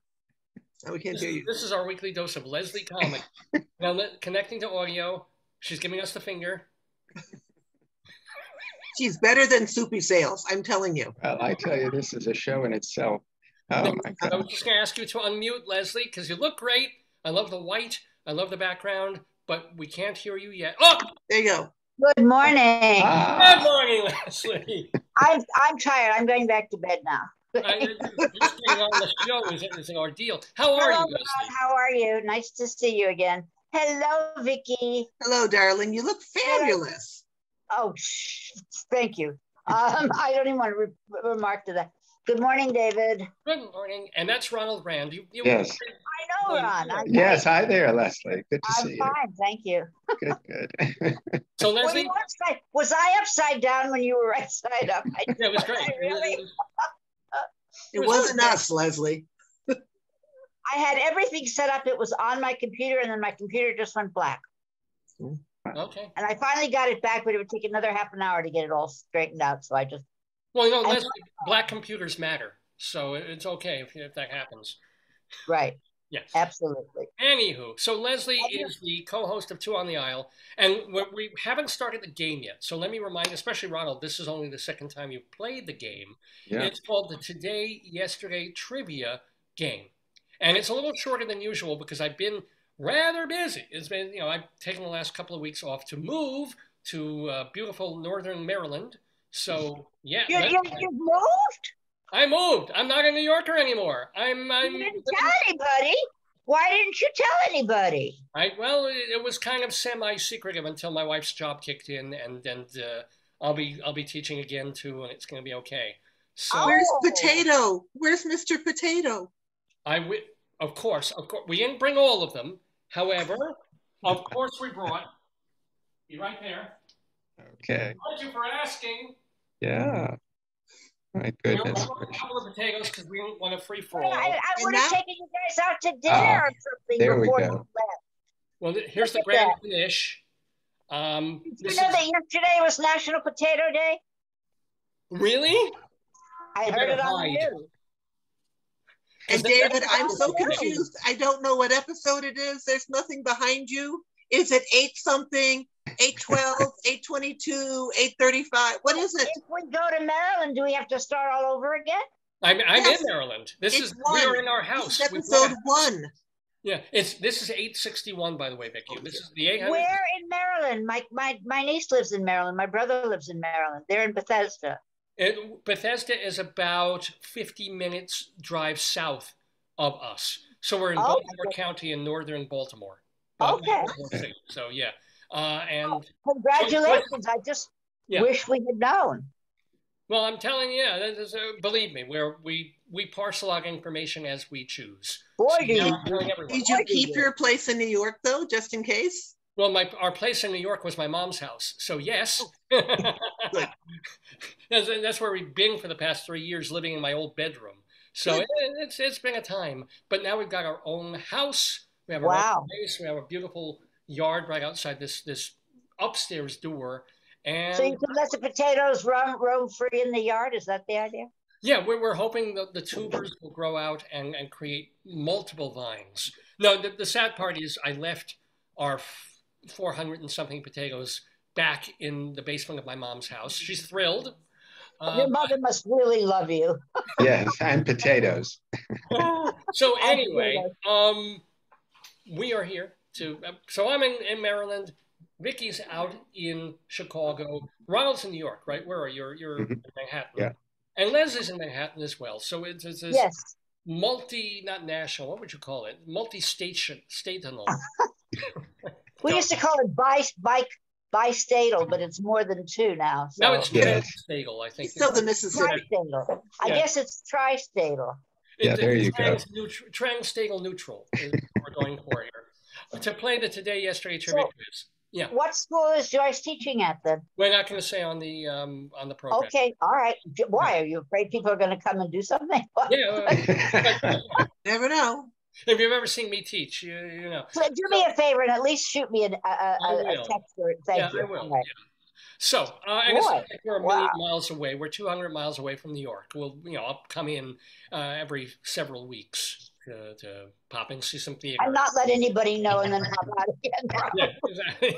So, let's play the game. The game, And it's a shorter game than usual because we've been saying buying a car and getting a house and doing all that. So we've got 6 questions plus a tiebreaker that you guys are going to do. What is that, Liz? I'm trying to get this at a place where I'm happy with it, which will never happen. So. Nice rings. Yeah, okay. Thank you. Oh dear. Oh, the whole thing just went. Okay, Leslie, don't touch anything. Just Thank you. All right. Okay. All right. There we go. That sounded like my wife on our wedding night. All right. Here we go. We have 6 questions and a tiebreaker. Each question is worth 2 points apiece. So everybody gets 2 questions in the main round. The questions, most of them, have to do with things that occurred in history on August 20th, since this is August 20th, 2022. And that's really about it, except I'm going to ask, where's my roll of die? Gotta find that. Hold on. I had it open, I had it ready, but I don't know where it is, so give me a moment. Oh, there it is. So, Ronald, since you are a relative newcomer to the show and to the game, could you kindly think of a number between 1 and 6 and tell me what it is? 5. So the old days, Joyce just walked by in the background. Very briefly. Vicki, give me a number, please. 3. Vicki with a 3. Leslie, wait. I'm psychic on these kinds of things. Leslie, is it lower than 7 but larger than 5? Yeah. Okay, that's what I figured. Leslie with the big half box car. You asked the guest if anybody knows if there's another booster coming out in September. Okay. Are they not mandating, but is there another booster for It's not being so far it hasn't been mandated. They say it should be in a couple of weeks. That's the latest I've heard. But I haven't, there's nothing more recent news than that, unfortunately. I'm waiting for my under-the-tongue monkeypox vaccine. I can't wait for that. I'm just looking for... Well, I've made a decision, but go ahead, get Ronald's number. Yes. You got it. Ron's got 5. Vicki has 3. You have 6, Leslie. So what's your decision, Leslie? My decision is that if they get this final booster, this new booster, which is supposed to include all the latest variants, I will go back to whatever theater has vaccine checks and masks, because I can't go on living like this. It's absolutely crazy. I can't keep on being afraid. So I'm going to do that. That's my plan, which basically means I'll go off Broadway. Most of the off Broadway houses still ask for both of those. For masking as well, yeah, but the Broadway houses don't care. And Brian Scott Lipton just got sick. How's he doing? He's better, thank you. It was a mild case, but that's not the point. The point is that that's what he does, and that's how he got sick. David got COVID, and I got COVID. People really. Yeah, I had COVID back in December. I think everyone's going to get it. I don't know. See, but I don't want to. I know everybody's going to. I don't want to. I agree. At the big C, you have to worry more than the average person. Well, yes, but Nobody. If it's a bad cold, we've got to stop. Most people have to stop worrying about it and just get out there and live their lives. Mask when it's appropriate, but otherwise, just freaking. I was out the last couple of days. I was out just having lunch with friends and things like that, and I had to leave a couple of places because nobody was wearing a mask. Nobody. Well, it was indoors. We started indoors, but it got crowded, so I moved outdoors. Well, outdoors, did that bother you even outdoors with no masks? Because people have to eat, Well, eating, you take the mask off regardless of where you are, but at least you're outdoors. The idea is that nobody's wearing masks on the bus. Nobody's wearing masks on the street, in the stores. I was going to tell my kids not to come next weekend. My son said, "Stop being crazy." He said, "We're coming down." No, but I'm seriously, we have our Maryland State Fair coming literally a week from now, very close to where we live. And there is a spitting and vomiting contest. I'm tempted, but, I may double mask for that one. I get one with a plastic wrap around it. Shall we get to the game? Yes. Let's play a game. It's called... Who won the... No, it's happening. No, we haven't started yet. Okay. We literally haven't... We're 20 minutes into the stupid game. We haven't started yet. Why is that any different? Shorter than the average. Why should this day be any different than any other? Said the Jewess. All right. It's so nice to see you, Yeah, and it's great to see you back, Leslie. I mean, you know, after 2 weeks, it's like old home week to do it. Is really. It does disturb me that Vicki's got the air show shooting out of her. It looks like what's the air show? Is that going on in Chicago this weekend? Yes, and it's just loud and horrible. To celebrate what? Military dominance. You know, I don't know. U.S. military dominance in the world. Who knows? Russian and South Korean people marching up and down your streets or something. It's just horrible and noisy and just awful. It really is. Oh yeah, but that's like my sex life. But you know, let's get to the game because Ronald, I have rolled digitally. We have a dice rolling thing on here. I rolled a 5. Which means that you get to choose whether you want to be first, second, or third. I'll go first. I'll jump off the cliff. Oh, brave man. Yes. Roll the die again. Brave man. Let's roll it. Number 2, no. 5 again. 2 again. 1. 6. Here comes 6. Leslie, do you want to be second or third? Oh, yes, I'll be second. Thank you. Leslie. Sorry, Vicki. No, that's fine. I'll be third. I'm fine with that. Here we go. So, starting first, brave Wrong Rand. Are you ready? Yes. The year was 1741. Danish explorer Vitus Bering, head of the Russian expedition, spots a big piece of land that would eventually become Alaska. Mm-hmm. According to Greyline Alaska, which of these is false about Alaska? A, if Manhattan had the same population density as Alaska, it would have fewer than 30 people on it. B, poison ivy doesn't grow there. C, in 2021, for the first time ever, the percentage of men to women living in Alaska was even rather than a small male majority. And I happen to have a small male majority. And D, the state sport is dog mushing. Mm-hmm. Only one of these is false. Okay. Can you repeat the first one again? No. I'll give them all. So here's the deal. Okay. Which of these is false about Alaska? A, if Manhattan had the same population density as Alaska, it would have fewer than 30 people on it per square mile. Sorry. Poison ivy doesn't grow there. C, in 2021, for the first time ever, the percentage of men to women living in Alaska was even rather than a male majority. D, the state sport is dog mushing. Only one of these is not true. Okay, so let's see. I would have to be, I tend to think it's either 1 or 2. I'll have to go with 1. The first one you said. You would say that Manhattan is not true. Yeah, it's not true. Number 1. Now, alas, I don't have my musical chime thing. Oh. Which I'm going to have to make. Oh, what a shame. Oh, my goodness. Well, you have to go ding, ding, ding, ding, dong. If you don't have that, I can't play. Joyce is trying to find a chime on her phone. Do you have your phone on? I'll call you. Well, yeah. You're very musical. You can do it. Well, this is so cool. This is my ringtone. It's very Stefan Grappelli. You'll hear it. Hold on. Oh, there we go. Okay.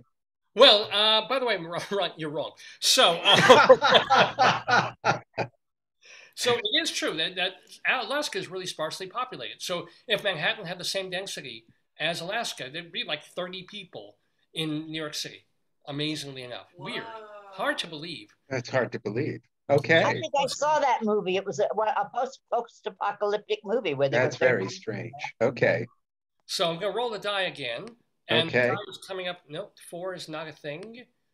3 is a thing. Vicki, you get to steal this question. All right. I think it's either the poison ivy or the male to female ratio.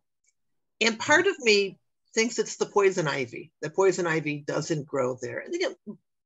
I think it probably grows there because part of Alaska stays warm. You know, I've been to Alaska a couple times. So that's not, I'm going to say poison ivy. Is that your final answer? Yes. How can you call me? Ring again. No, let's not. Let's not say we did. Just Come on. redial. You need a bell. It'll come. Doesn't anyone have a bell? Ding dong, ding dong. If you go to settings, it'll give you ringtones and you can push it yourself. Oh, that's true. Well, There she goes again. Yeah, somebody's escaping. I am pretty positive of the answer to that question, Vicki, but for you, the answer remains unknown. Little joke there. That is not the gnome. Alaska's in Alaska. Hey, well, now that brings it down to 2 for Leslie. I get the question by default, do I? Yeah. So it's either C, male to female, or what was D again? I can't read my writing. The state sport is dog. Oh, it's dog mushing. Okay. Well, I watched Northern Exposure like everybody else did, so it was supposedly a lot more men than women at the time then, but it might be even because what's her face got to be is running for Congress, so it might just be. We see you, Joyce. We keep seeing you. This is going to be amazing. You're going to love this. So here we go. Anyway, yeah. Dog, the Iditarod is a sport in Alaska that is dog mushing. I mean, I don't understand the difference between the Iditarod, which is a classical thing, and then everybody doesn't have dogs and sleds and go mushing. So I don't see how that could be a sport. But all right, I'm going to go, and it's false, right? It's the one that's false. I'll say D. I'll say D is false. I'll say the dogs are false. It is not true that the state sport is dog mushing. That's what I'll say. Final answer? Sure. It's awful. Yeah, it works. It's good. Yeah. Well, I'm afraid I'm trying to make an oatmeal joke. You just stump us? I did, in fact, stump the panel on this. Oh, wow. Because the state sport is, in fact, dog mushing, is Iditarod. I would have thought so, yes. Poison ivy does grow. Poison ivy does not grow there. Neither does poison oak. They both are not indigenous. They don't grow there in Alaska. Here's the deal. There was never a point when the sexes evened out. It's still about 108 men to every 100 women in Alaska. It's close. Well, that's almost even. That's almost even.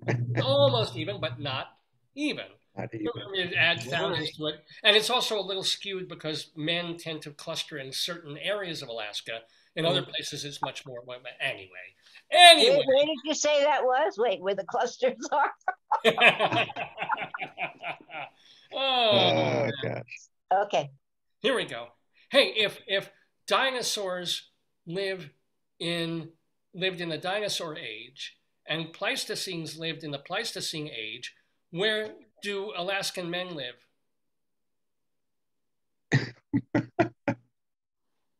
In the Anchor Age. Oh. No. I'm sorry. I'm really sorry. It was good. It was actually good. No, it was okay.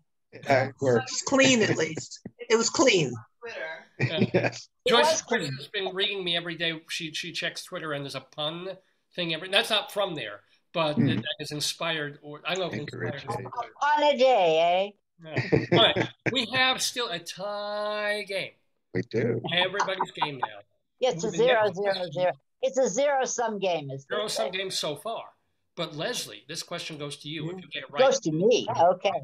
Here we go. The year was the light looks good on me. It's not great light here for me to read, unfortunately. Here we go.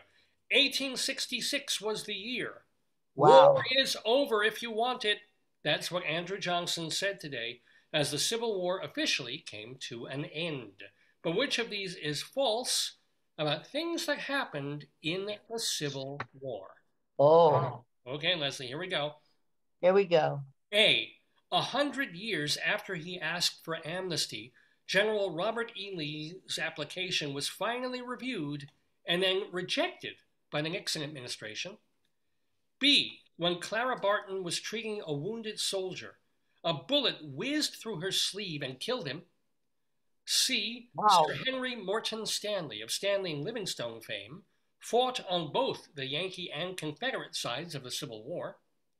Or D. General Stonewall Jackson's arm is buried in a different cemetery than the rest of him. One of these is, well, only one of these is false. That's easy. I love them. I think they're the best facts about the war, true or false, I've ever heard. Wow. Well, you know, I'm going to have to go for Jackson's arm. I'm just going to have to do that. I don't. You couldn't have made that one up, could you? I think that all of General Jackson is buried inside an alligator somewhere down in Florida. Oh, is that your? I think that's false. I don't think that General Jackson's arm was buried separately from General Jackson. Final answer. I regret that decision. I regret everything.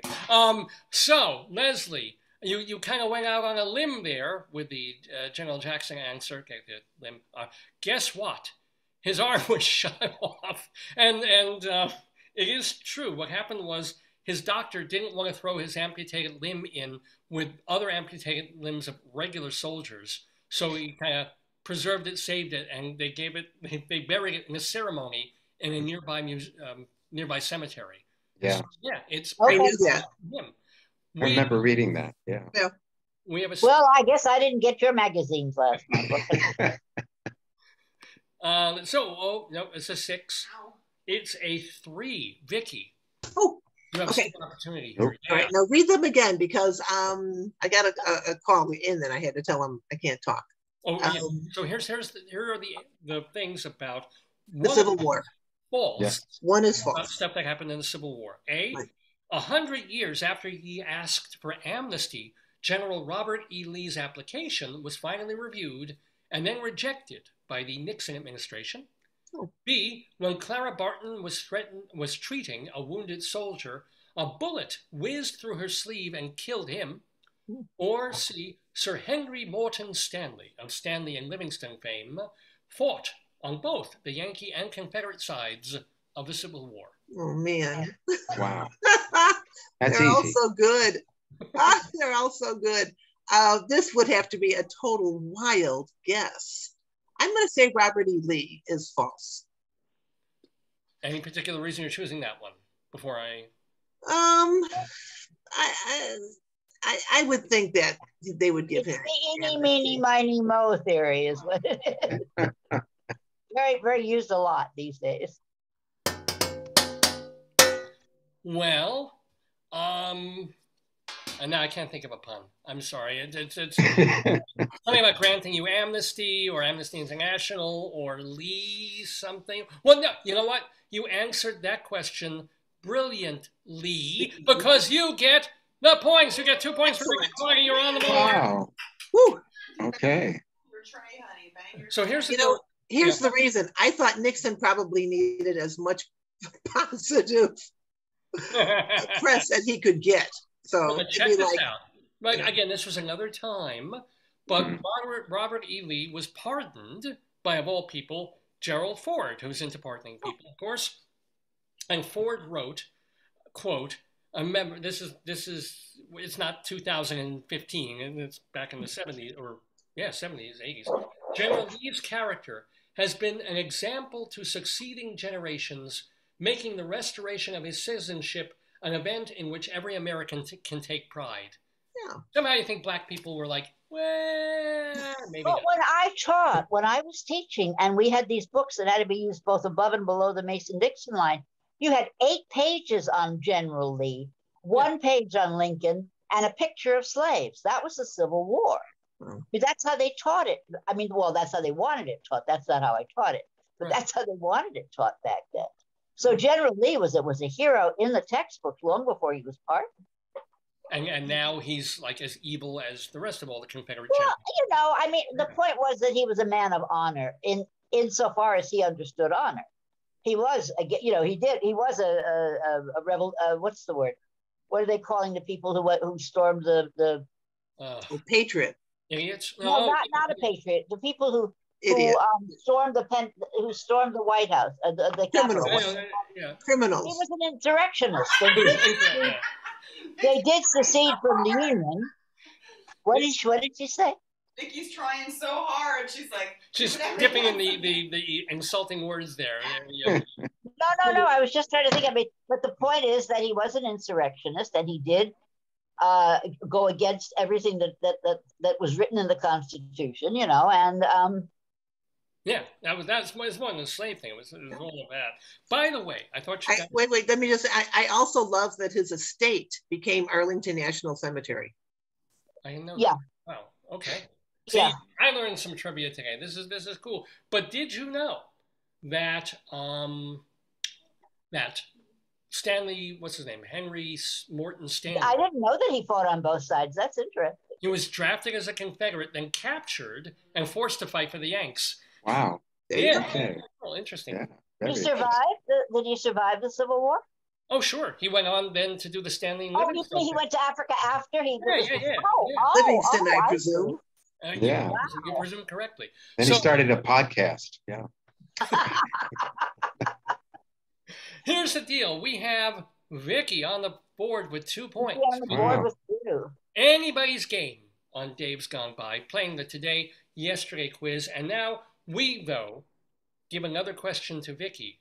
So Vicki can take a lead here. You can, Vicki. You can run away with this. Is it 3 news? 3 clues in the news. The regular question. That's common, maybe. Or maybe not. The year was 1886.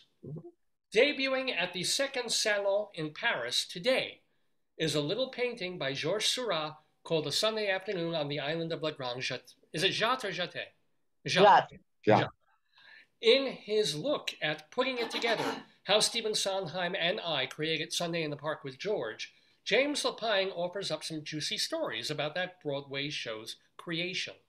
Which of these is not true? Okay. A.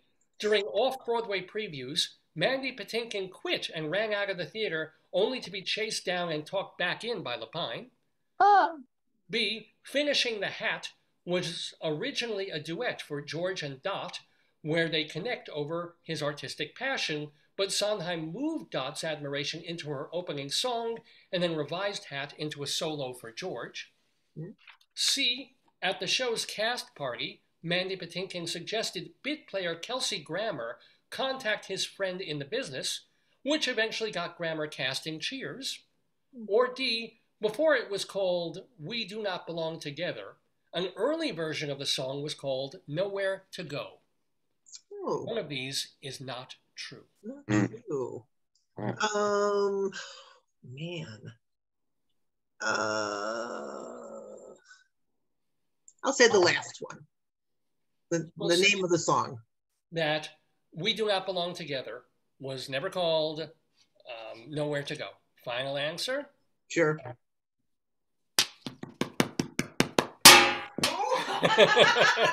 Getting better or stranger. Well, we have Nowhere to Go, but up after that answer from Vicki, because I'm afraid it is not true. There was an early version of We Do Not Belong Together. So there you go. We're gonna roll the die and see what. So no one is 2. We have 5. I think Ronald, that's your. That's Ron. Yep. That's me. Yeah, sure. Ron, steal that point. Okay. Yes. Steal that point. We're going to hear the questions again? You bet. I'll read the question again. So thank you. This was the day that Seurat's A Sunday blah, blah, blah painting debuted at the Paris. Right. At the Salon in Paris. Yeah. So James Lapine fairly recently wrote a book about creating Sunday in the Park with George with Stephen Sondheim, and there were some revelations in the book. One of these is not true, according to Lapine. A. During off-Broadway previews, Mandy Patinkin quit and ran out of the theater only to be chased down and talked back in by James Lapine. B. Finishing the Hat was originally a duet for George and Dot, where they connect over his artistic passion, but Sondheim moved Dot's admiration into her opening song and then revised Hat into a solo for George. Or C. At the show's cast party, Mandy Patinkin suggested bit player Kelsey Grammer contact his friend in the business, which eventually got Grammer cast in Cheers? Well, I would have to think, after reading everything I've read, A and B sound like they're real, so I'd have to say C. Is that your... Yes. Oh, I lost my scooper thing. Hold on. There you go. Is that your final answer? Yes, final answer. So you say C is not true? Yes. Well, you know, your pronunciation is fine, and your linguistics, your logos are great, but I'm afraid you've got some bad grammar going on there. That is a true thing that he really did. Okay. Oh my goodness. Mandy Patinkin hooked him up with a guy who was running Paramount, and Grammer auditioned and got the role in Cheers, which of course... Okay. All right. I remember Grammer in that. Didn't he play the soldier? Yeah, a small... Yeah. And this is how Hollywood, things connect.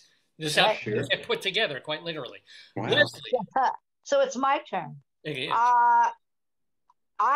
I actually believe that anything that they say about Patinkin, because he did so many weird things, and so many people have put up with him for so many years. Surprised, given the things that he is accused of doing. Nothing scandalous or anything, just not very nice behavior. So I'm going to say that it would be that the song Hat was originally supposed to be a duet, and that instead it was always meant as a solo for George. Is that your... Yes, I think B is false.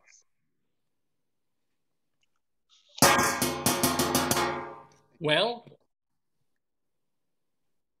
yes.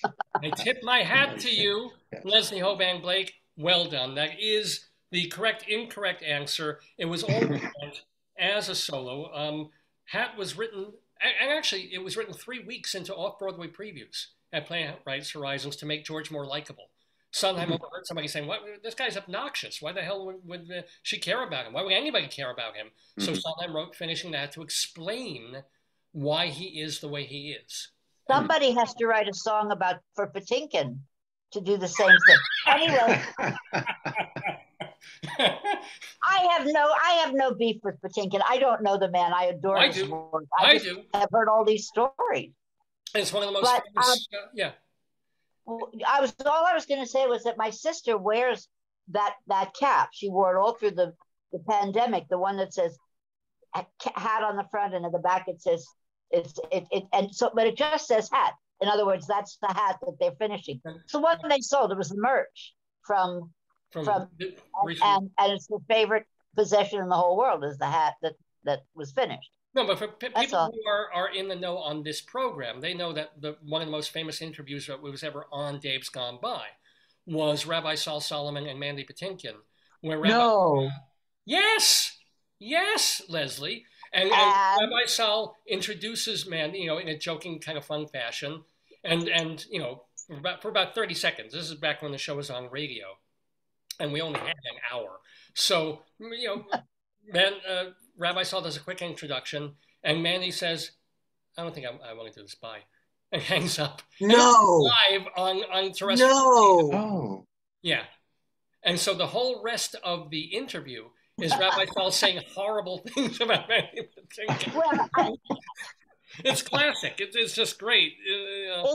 Indeed. Wow. Yeah, cool. Everybody, you can just search Dave's Gone By Mandy Patinkin, and you can hear Rabbi Saul say, just be absolutely like... Was that your very worst interview ever? Oh, no. There are ones that have been unbelievably boring that went on, and some that were slightly contentious. My worst interview was a boring interview. It was Raul Julia, poor Raul Julia, who was ill. No. He tried so hard. He was ill, and he promised me an interview in the summertime when we met at a film festival, and then he got really ill. And when I spoke to him, I didn't know how sick he was, and he said, "No, I will do this." But so he came to my apartment when I used to live on 24th Street. And I was thrilled. I mean, I sat on my couch and I gave him some soda. I think he wanted soda. And then we started to talk, and he basically said, yes, no, maybe, yes. And I didn't know what to do.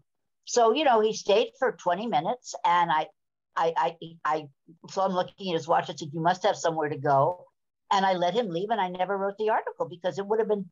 I didn't want to write a bad article about his behavior. He probably was in agony or something, and he just had done because he promised to, because he was really a good person. So I wouldn't say anything bad about him. You know what I'm saying? It was not the same kind of thing.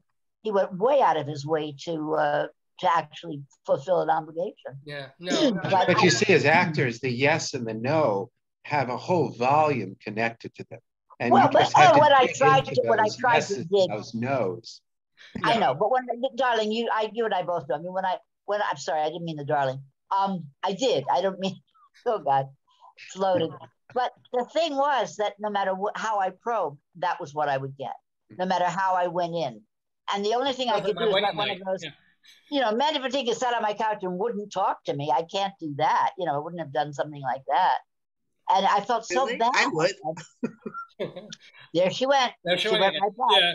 No, I have to really dig back into memory to find. There were probably interviews I had like that in print when it was just like, oh, geez, just tell me. No is not a friggin' answer that I'm looking for. Well, this was on the radio. People talk though, which was kind of nice. On the radio, sometimes I would hear afterwards that I asked a question that incredibly offended. But they had to keep going because they knew they're on camera, they're on mic, they're on whatever. That has happened to me. But did the rabbi ever call Mandy back and re-invite him? Fuck no. It's Mandy who owes the rabbi. Wait a minute. Why don't you tell him he'd be on TV now? Yeah, see? Exactly, yeah. There you go. He could be on YouTube. Yeah. Yeah, what is he? He doesn't have criminal minds anymore. He's got some That's time. Right. Yeah. That's right. So anyway, let's get to the game because we have now a tie. So you and me, Vicki, we're on the board, kids. Excellent. As we move to the second and final round today, I mean, we'll get back to longer. Yeah, this is fine. Yeah, we've already been 45 minutes into this thing, and we've had questions. This is the way it goes. But these will be short. This might take a little less time. Because guess what, Ronald? I almost got one of these last time you played. Oh. Good luck, Ron. Have you ever done 3 clues in the news? No, but I'm game for it. Good yes, you are, Peter. That's the way an actor is. That's the way improv is. You say yes. Yes. And you know, in fact, there would have been a great interview with Raul Julia if he just said yes and. And, right. That would have been. Written the whole thing up. So, Ronald, here's the deal. This is how this works. I'm going to give you 3 words. These words are not connected to each other in any way. There are 3 separate random words. Mm-hmm. However, each of those words by itself connects to another word, and it's one word that we're looking for. So all 3 of these words connect. So if I were to say couch, vegetable, sweet, what would that make you think of? Couch, vegetable, sweet. Probably a beet. All right. Or pancake or. Oh. Okay. Latke. Okay. Latke would be. Yes. No. French fry. Couch. Potato. Thank you very much. Oh, I see where you're going. Okay, yes, okay, good. I'll get there, next year. Yeah. I thought vodka was taxi, actually. Oh, yeah. Here we go. So, this is what... We lost her. I didn't. I'm just having a very drunken morning, obviously. Too exciting. So, Ronald, here's it works like that. I'm going to give you 3 words. Now, the thing is, the clue that you're looking for, the word that you're going to get back to me, is connected in some way to something that happened in the news over the past week or so.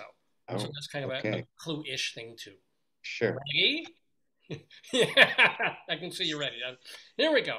The clues are child, hose, moral. Wow. Child, hose, and moral. Well, I read ferociously the news every single day, but repeat them one more time. Of course. And remember, a lot of the time the way this works is it might be word blank or blank word, like couch blank is couch potato, or pancake is potato pancake. So keep that in mind. The words are child, hose, moral. Moral. Wow. Boy, that. You're better you than me, Ron. What's that? I said better you than me. Child, hose, and moral. Wow. Moron. Gosh. Moral. Well, Leslie, yeah. Moral, like morality. Morality, yeah, moral. Oh, I thought it was moron. I'm looking at the word. No, moral. No, you were looking at me and you thought, oh, moron. No, Child, moral. Okay, all right, okay. It doesn't matter. I still don't know. And moral. Boy, I'm stumped. I tell you, I don't even have a guess for that one. Child, hose, and moral. I can't even begin to think of what it might be. I tell you, Well, tricky. If you don't have an answer, feel free to use your website or an answer with a promotion of your book or any upcoming comments. So. Okay. Definitely about my new opera, Ibsen. So I'll say Ibsen. Where's that being done? We're working on the world premiere now, and I wrote the libretto for it. So it was supposed to be done during the pandemic, and of course it was canceled. But I've been working on it for 10 years, and it's in the works. So actually a very, very prestigious opera house has the libretto right now, so we're keeping our fingers crossed. Who's doing the music? For the world premiere? A German composer named Hartmut von Leers, and it's the first opera ever written about Henrik Ibsen in the history of time. So it's very special. Wow. So it's going to be pretty incredible. Yeah, so I say Ibsen. Yeah. By the way, that's a door slamming wrong answer right there. I'm going to roll the die here. We have a number 4. I don't think nobody's number 4. We're going to go to number 3, which is Vicki. Yeah, and I'm just sitting here going over this, like I said, garden hose is the one, like garden hose. I am doing the same ones you are, not getting anywhere. Yeah, moral garden, no. Child garden, no. Child abandonment, no. Adopted child, adopted moral, no, that doesn't work. Child, first, second, third, doesn't work. Youngest, oldest, middle, moral, majority child, majority hose, middle hose. Hold on. I love it. Green, wow. Green hose, green moral, green child. Again, words are child. Getting closer. Hose, moral. Hose like a garden hose, or it could be a hose that you wear, but nobody wears hose any longer. Panty, child panty. Panty child. Moral panty. I don't know. Oh my God. That sounds really bad. Geez, moral. I don't know. Moral, I'm just gonna say majority. I know it's wrong, but is that your final answer? Sure. Yeah, majority hose. Well, I'm afraid the majority rules against you in that particular case. Come on, Leslie, you can do this. No, I'm totally lost. We'll move on. I know Dave wants to clean this up, so move on, Dave. I went through all the same words you did. The pantyhose was okay. So here's the deal. We currently have a 2-2 game, Leslie and Vicki, and I've stumped the panel again. Do we have anybody writing in with answers for the That's a wild answer. Walrus? Yeah. Walrus. Hose walrus. Moral walrus. Fire hose, child fire, moral fire, moral. Bible. The stories in the Bible, moral. Bible Amazingly enough. Is it fire? No, it can't be. It doesn't work with child. Well, let me ask you, Vicki. You said walrus? It's not walrus. No. But Vicki, Green you said child abandonment. I did. What's the opposite? Child adoption. Or kept child. Okay. I'm going to keep my child. I'm not going to abandon my child.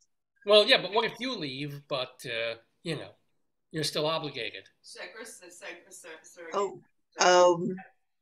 Child welfare, child care, child payment. You Close enough. What is it called? You owe the what is that called when someone has to pay? I know. Support, child support, Leslie. Moral support. Support. The word is support. Okay, but I had to go through that with her as well. Child support, moral support, and of course, Ronald, you look completely baffled. I'm just. It's an amazing the association of words. They're just like. And the crazy thing is, I have to wear supportos because I have been. So you think I would think of it, but no. Child support. Yeah, there you go. So I did something. These are tough. I said, well, hearing support wasn't a good clue. Gotta give it up. Very good. It was very good. Good question. Yeah. So what is the answer? The answer is support. But what does it relate to? Support it's a little unrelated. Child support. Moral support. Those are but the news was that back on August 14th, after she'd already been dead 3 days, Anne Hayes was taken off life support. Okay, life support. Well, they kept her on life support so they could harvest her organs. It was the right thing to do. That's right. I mean, it wasn't done for any prurient reasons or anything. It was done I'm sorry. They took her to get her. I was trying to get her piano, but other people got her organs. So anyway, Leslie, you are for second place. You get to go for this next question. You might get it. Come on. And guess what, Leslie? Go. Sure. No, is it 3 clues in the news? It's another. You put them all in the last section. Okay. Well, 2, in the last section. So Leslie, you have 3 clues in the news. All right, Leslie, come on. Same rules. This is going to be interesting. Either you'll get it immediately or you'll have no idea what the hell we're talking about. We're looking for a word that is related to these. Spy, spy, man, woman, Joe Volcano. Oh, God. David. Oh, wow.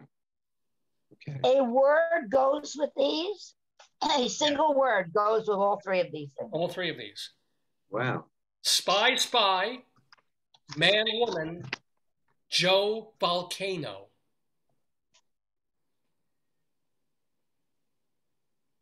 This is the weirdest one yet. Yes, it is.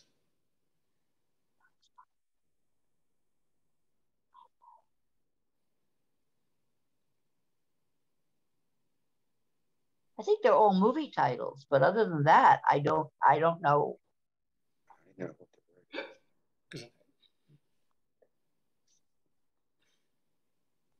No idea. I won't waste your time. Leslie, is there something you want to promote? On the aisle, watch it. We finally got a couple of things up online. Other than that, no, I have nothing to support. So I'm going to roll the die and see if we have some steal opportunities for our other 2 contestants. Hello, roll the die. 4. And everybody has 4. 1, 1, 1, 1, 4, 3. Vicki. Well, Spy Spy is from, I remember that in Spy magazine, that the comic, the black and white characters. Spy versus Spy. That was Spy versus Spy. Man, woman, birth, death, infinity.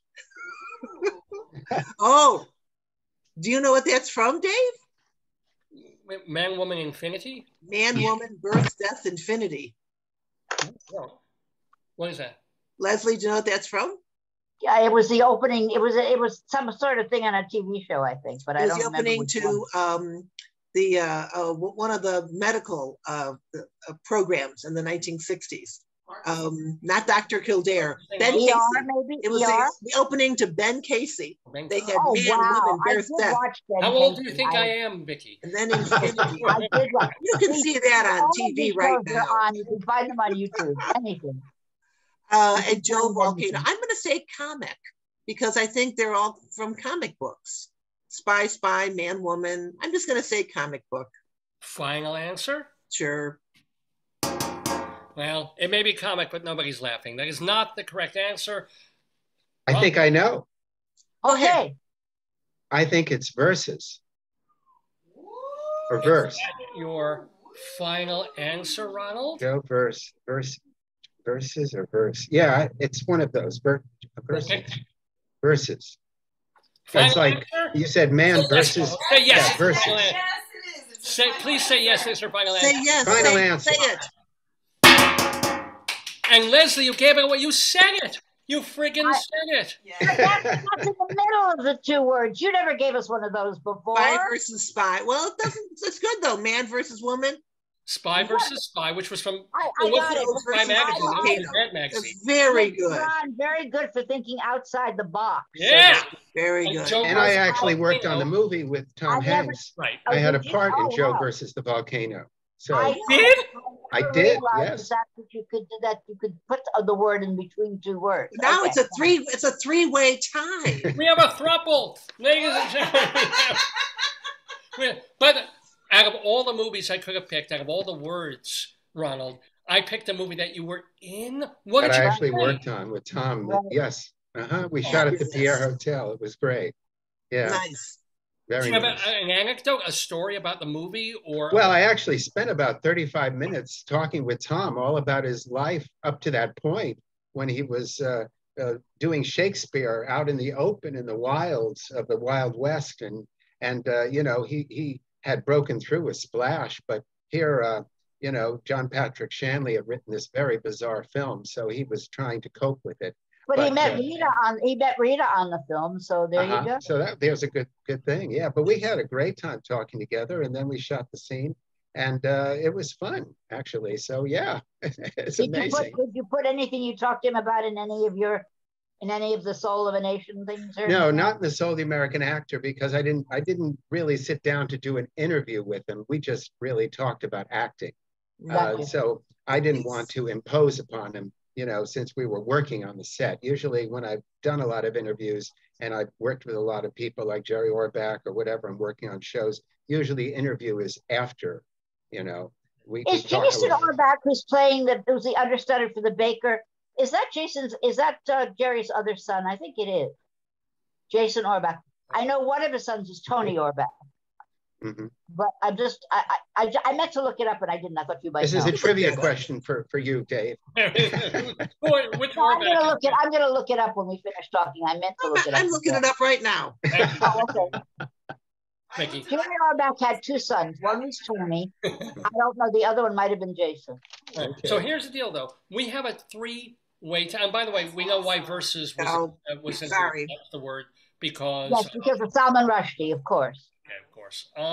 So, Vicki, what did you find out about Jason Orbach? His children are Chris and Anthony. No, not Jason's children. Oh, you're talking about Jerry Okay, Orbach. okay. Yeah. Right. Oh, well, I should have known that because my son's name is Chris. All right, I didn't know the Chris. Just the two kids. Now, No this connection. is very interesting here because we have one more question in our second and final round of the Today-Yesterday quiz. This could be it. Okay. And Vicki's question Oh boy. to take. If Vicki gets it right, she wins the game, although we will do the tiebreaker anyway, no matter what. If Vicki gets it wrong, it's anybody's game. This is unbelievable. This is, I love it. Unbelievable. Vicki. First? Is this the first? No, I don't think so. No, we've We've done had this before. Here we go. All right. The year was 1948. Born today in Staffordshire, England, is Led Zeppelin lead singer and lyricist Robert Plant. We all know his Led Zeppelin discography, but he's put out more than a dozen albums as a solo artist. Which of these is not a Robert Plant solo album? Oh, please. Oh, wow. A. Manic Nirvana. B. The Principle of Moments. C. Fate of Nations, D, Outrider. Oh my God, I have no idea. But if I get it wrong, there is a steal opportunity. So, you know. Anyone can win. Yeah. So you know. And you'll get it wrong on purpose just because you want us to try to get the score. No, I want to win. But I don't know the answer. It's going to be a guess. So could you read them one more time? I absolutely will. Which of these is not a Robert Plant solo album? A, Manic Nirvana. B, The Principle of Moments. C, Fate of Nations. D, Outrider. Jeez. I'm going to guess the second one. You're going to guess The Principle of Moments. Sure. Is that your final answer? Sure, it's just a guess. This is not your moment. Sorry, that is an actual Robert Plant solo album. It was a guess. Steal opportunity. Oh my God, this is huge. Leslie Hoban. Come on, Leslie. Oh, wow. You can do it. I'm going to say that it's A, the Manic Nirvana. I don't believe that was, I don't think anybody used Nirvana because of Nirvana, but that's just me. Final. I know Nirvana came later, but I don't think Nirvana would have chosen the name Nirvana unless it was in honor of Robert Plant. And that shows you, that's as much as I know about any of that. But I'm going to say Manic Nirvana. I know the Fate of Nations, I think, is one for sure. And possibly the last one. I'm going to go with Manic Nirvana. Well, try not to get manic, Leslie, but you're wrong. So. Oh, Ron. Oh my God. Come on. Okay. He's shot here. I tend to think it's D, but I'll have to go with D. Knight Rider. You tend to think it's D, but you have to go with D? Or yes, I have no choice. I mean, I'm not a Robert Plant a aficionado, so it's a guess again. Final answer? Yes, final answer. Well, Ronald? Yes. I'm going to give you a free ride because you just won the PANDEMONIUM trivia. Ah! You did it! Oh my God, Ronald! Oh my God! David Stewart is not here. You gave him a perfect thing. That was a CABD. Did you do it on purpose? I thought about just going for the D for the hell of it because I didn't really know the. Oh man! And Good job. Outrider was a 1988 Jimmy Page album. Mm-hmm. Okay. Yeah, it didn't sound like Robert Plant at all. Well done, Ronald. What are you going to do with your winnings? I'm planning to go to Tahiti and Tijuana. Wow. The opposite.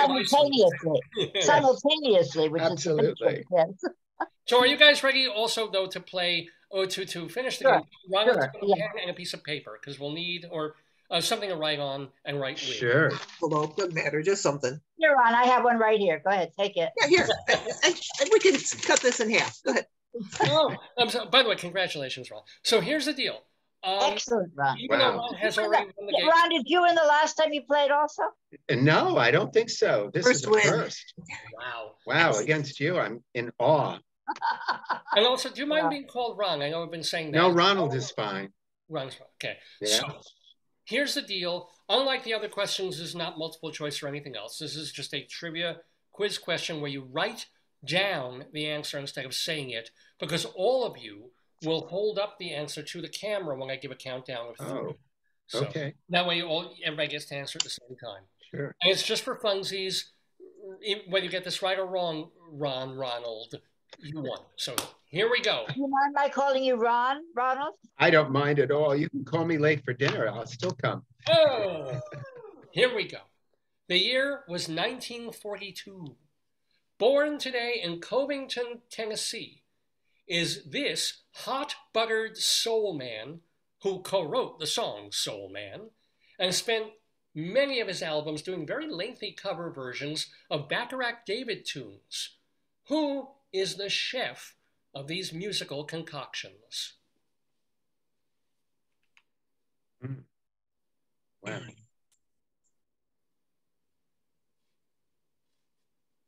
Leslie looking pretty confident. Leslie looks like she got it. I think she got it. Well, he gave us a clue. If you can follow that clue, he gave us a clue. Yeah.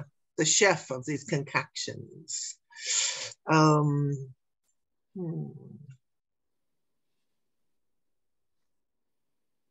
It doesn't help me though. Oh. You've been too busy with the nuns.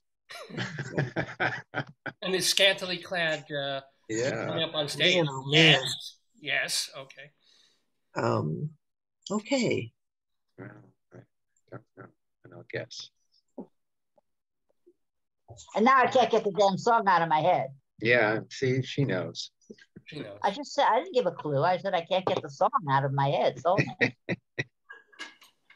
All right. So has everybody written something down? Yes. I'm going to read the question again. And after I read the question, I'll say 3, 2, 1, and on 1, you hold it right in front of the camera. Ready?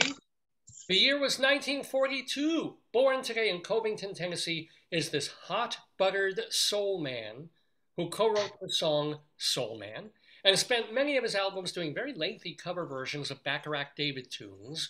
Who is the chef of these musical concoctions? 3, 2, 1. Oh, Isaac Hayes. Oh, I bet it is. Oh. I just put Cook because I couldn't figure it out. Oh, is it Isaac Hayes? It is Isaac Hayes. Yes. Yeah. The Black Private Dick. He played chef on South Park for many of course. Wow. You know, and that, of course, Soul Man is the big song from the Blues Brothers. For the Blues Brothers, right. That's the one that I was trying desperately to think. Yeah. No, you would have thought Sam and Dave because they did it. Sam and Dave made it. Right. Exactly. He co-wrote it, and Hot Soul was his first album. And yeah. I just couldn't think. And of course, the theme from and a Scientologist. Yep. Yeah, no, that got him essentially out of South Park. He was ticked off that they made fun of Scientology, and there was a stew about it, even though they made fun of every other religion up until right. Then. Of course. Did you watch them at the Red Rock celebration last weekend? No, what? No, what? Huh?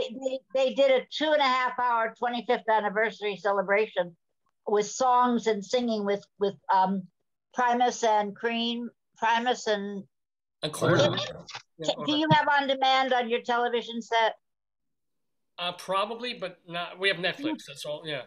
I don't. You have to go into an on-demand setting. You can find it. It was 2 weeks ago Saturday, and it was live when they did it. They shot it at Red Rocks. You know what Red Rocks is, right? Did you watch it, Les? Did you see it? Yeah, I watched some of it. It was an awful lot of, parody and Trey and Matt sang and danced and did all that themselves. Nice. Yeah. Wow. Anyway. Here's the deal. We do an awful lot of parody and stupid stuff on this. But Ron still won, regardless. Ronald ran, even though Leslie got the tiebreaker. Congratulations, Leslie, on that. Yes. Let's give you guys a plug and then unplug you for this week as we move on to more of Dave's Gone By. But first of all, Ronald, please remind us. We've got the Ibsen opera book coming up. That's still in the building stage. The world premiere, yes, that's coming up. But the book thing, you've got a book signing coming up in September. Tell again. September 19th at 5:30 at the Drama Bookshop for my new book, Solo Transformation on Stage. And there probably may be some very special guests with me who are in the book. So I can't let that get out up under the hat. Is it Mandy? Is Mandy Patinkin? Well, I have to tell you, he's not in the book. So what can I tell you? But he was supposed to be in, right? And he hung up on you, right? Exactly. You got it. That's it. Exactly. Yeah. By the way, did you look off Broadway at New World Stages? There's this solo performance by this very large blonde guy doing a Japanese thing about Japanese storytelling called Katsura Sunshine. He's been on this program. His name is Katsura Sunshine, and he's doing a Japanese storytelling form called I'm trying to get Charlie to go to see it because that sounds to me like he would be very interested. Yeah, I'll go check it out. Absolutely. Thank you. Anyway, guys, I've got to leave. The person who was here is now waiting for me downstairs. Okay. Vicki, remind us, you do where, what, when, where, get late night catechism, and I'm reopening Bible Bingo in September at the Greenhouse Theater Center, and bringing back Are You Smarter Than Your 8th Grade Nun in November. So that'll be a lot of fun. Are you working on summer? Nunsforfun.com. No, Nunsforfun.com. Right. Okay, I got to go. Bye. Thank you, Vicki. See you very soon in the Daverhood. Leslie, talk to us. You said there's new video stuff posted on. There's an interview. There's finally our review of Into the Woods, which Charlie did with his daughter Miriam, and a review of our Hamlet is up. I'm trying to remember what's up now. It just go to Two on the Aisle, YouTube 2 on the Aisle. And we're not the 2 old guys in Milwaukee. We're the 2 people in New York, because there's another thing.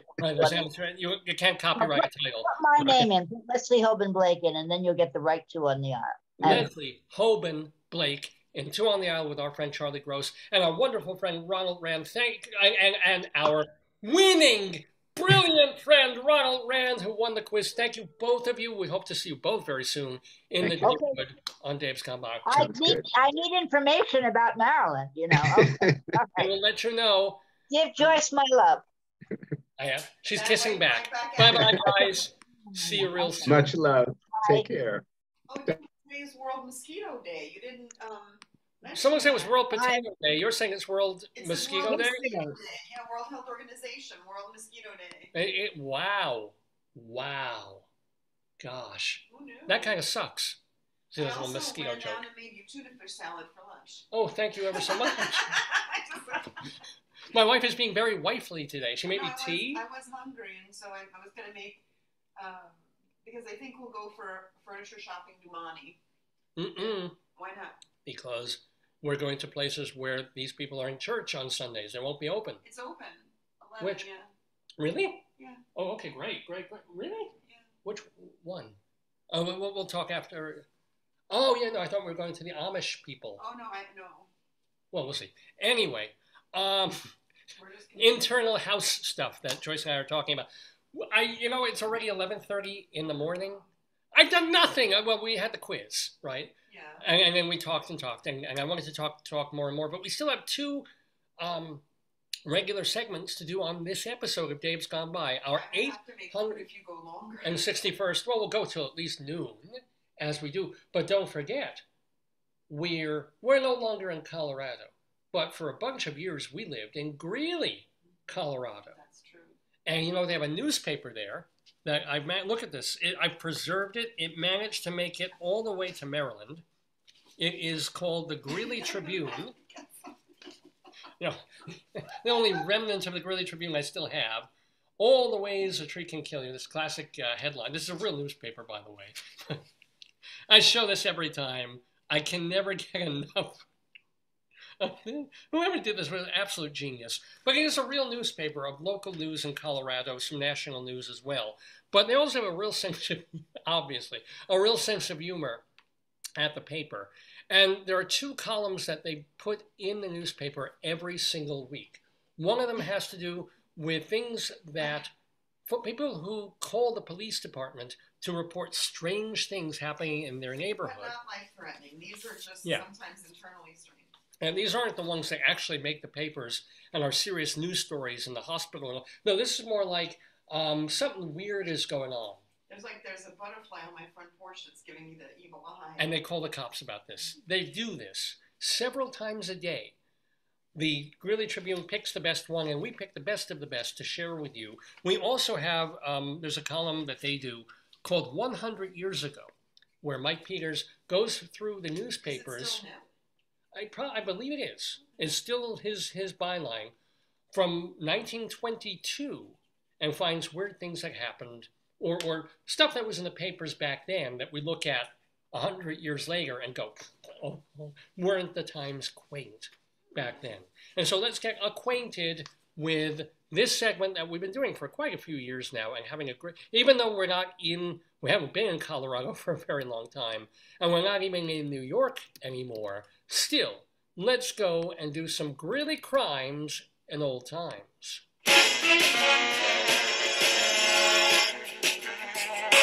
Yeah!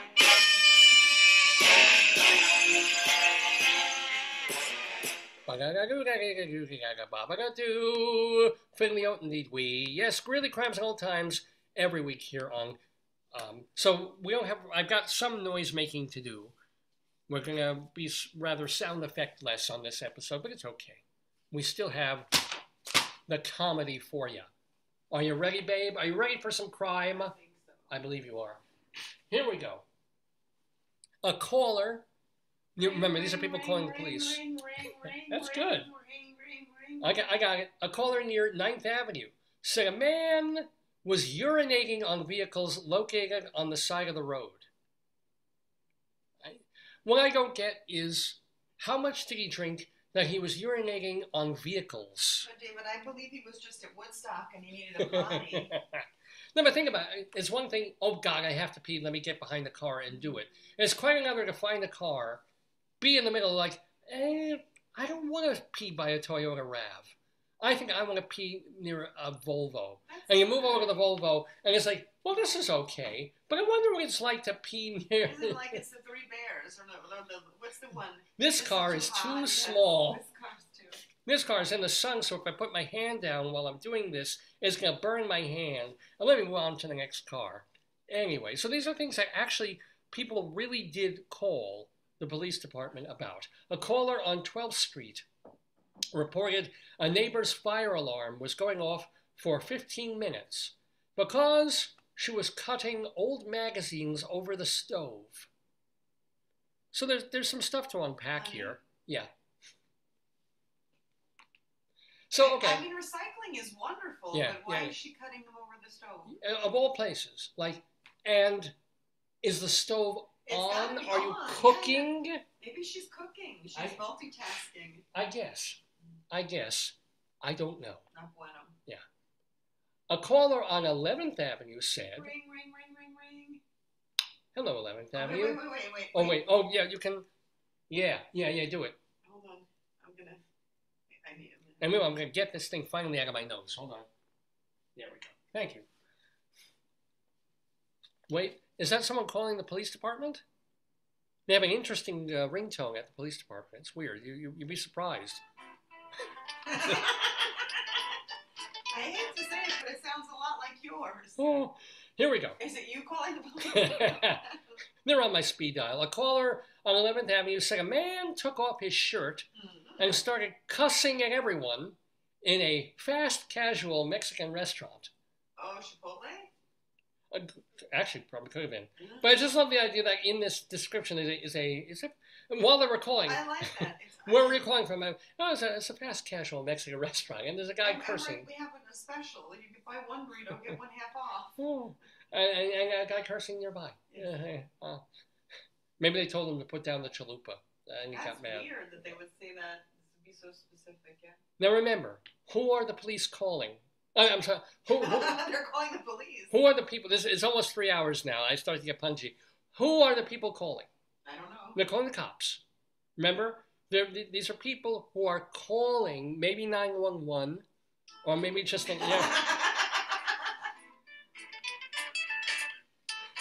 Okay. So sometimes people call the police for all the right reasons. Yeah. Sometimes they just call the police. A caller on O Street found a ferret running around. End of story.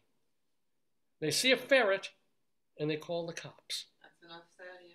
I mean, I guess they figured cops can put them to animal control, but really? Anyway, here's one more. A caller on, and by the way, remember, just by sheer serendipity, we picked Joe versus the Volcano, and Ronald Rand was in it. And we had 3 clues in the news that mentioned hose, right? Yes. A caller on 8th Street reported a man was showering with the household water hose. Nice, good. Cleanliness. Yeah, I know, right? I mean, maybe he was maybe filthy. He didn't want to dirty his home. I like that. Doesn't mention if he was naked, which would be different. Yeah. Probably the guy was not hot. Like if he was one of these hot John Hamm kind of people. Yeah, then it'd be like, I'm not calling the police. No, it's fine. But it was like some fat guy, a bald guy like me. It was like, oh, police! Either come and get him, okay, or scream something. Good Lord. All right, let's do some old times. Now this is these are things that happened in, oh, wait, I guess we have another phone call. Hold on. More crime. Yeah. Police. How can we help you?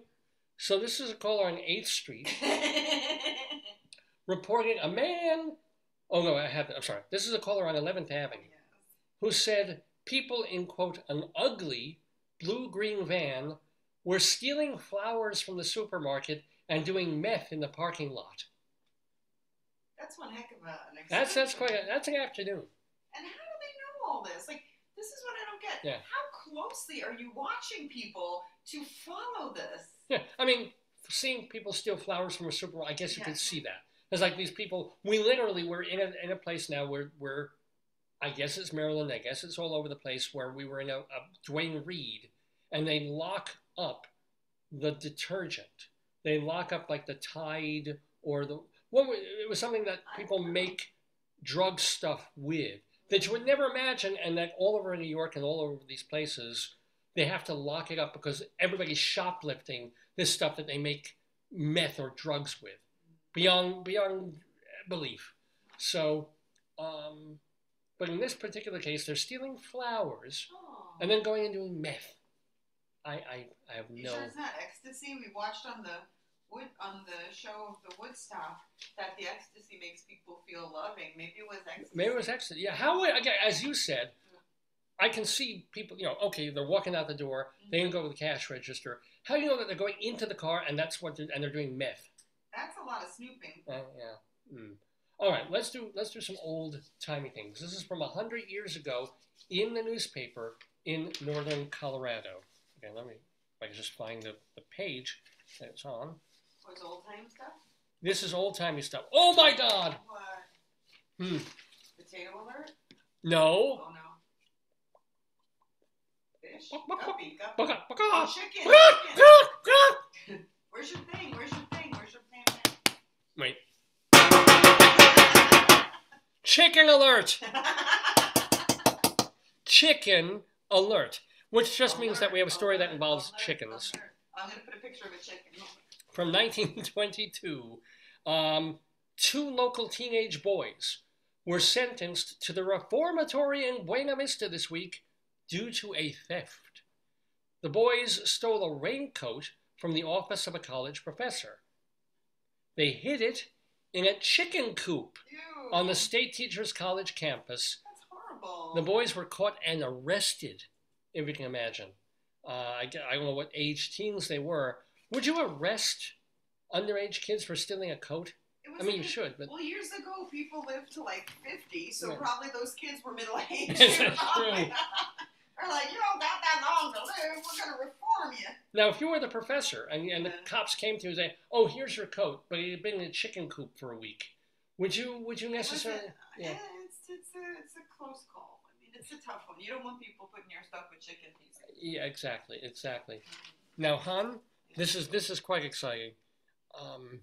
One of the places that's in Colorado that isn't Greeley or Eaton or Denver, it's another place entirely, but nearby is a place whose name I love. And we have an alert about it. Lupton. Yes, we have a Fort Lupton alert. Lupton. Lupton. Lupton.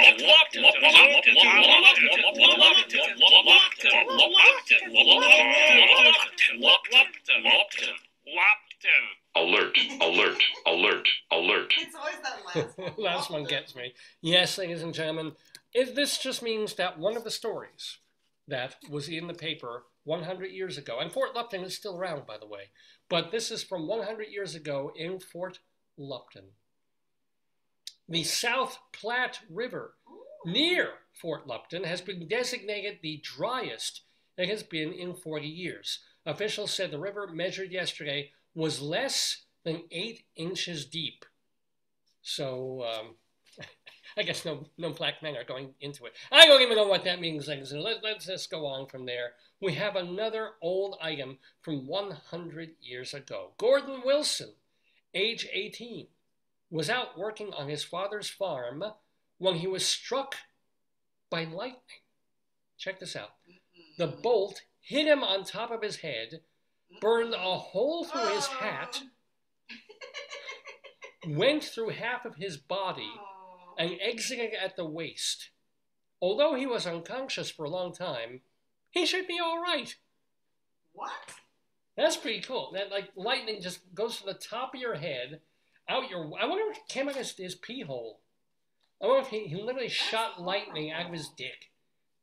Which, if I could, ladies and gentlemen. That's super horrible. But he's gonna be fine. Thank goodness. I know, right? They say that, but we really don't know. Like, you know, he could be fine for a day and then he could start, you know, rambling or something. Like, it doesn't. Yeah.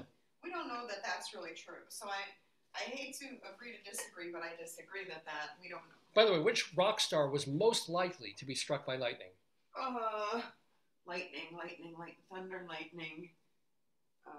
Kiss? No. Cream? Nope. Who? Frank Zappa.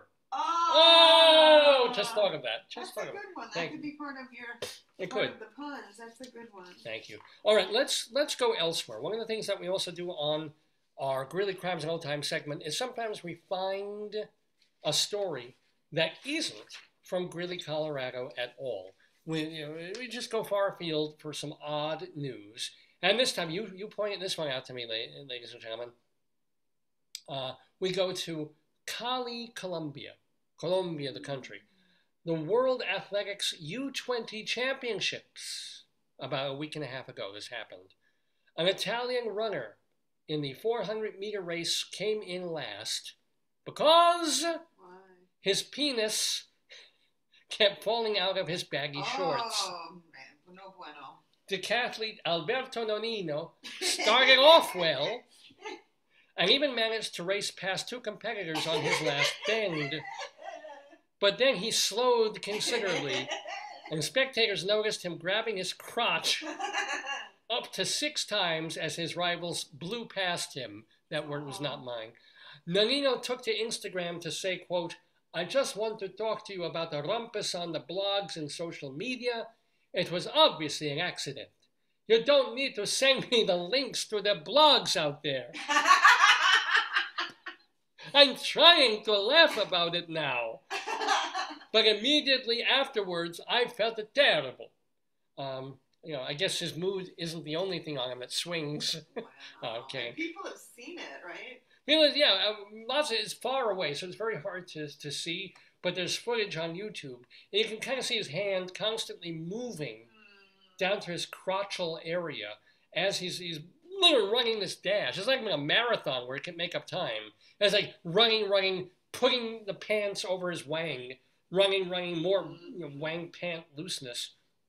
And as Joyce said, did he never wear those pants while he was practicing? Most people do. I know runners, they're religious about their stuff. Yeah. Or even dancers. They tell you when I was a kid, when you tap dance, they're like, don't get new tap shoes for the performance. No! Because you need to have them worn in. So generally, most people who compete, they usually, even if you have it may be a sponsor, but they give you the stuff before so you could try it because you have to understand, is it comfy? Yeah, if I'm going to go for an 8-mile walk, I'm not going to go in new shoes. Exactly. I'm going to wear them around the house for... What happened? What happened? Did he explain what happened? Why? He didn't explain. What happened was loose and boom. Sometimes I wear boxers, and this is why I don't wear boxers. Somebody should have...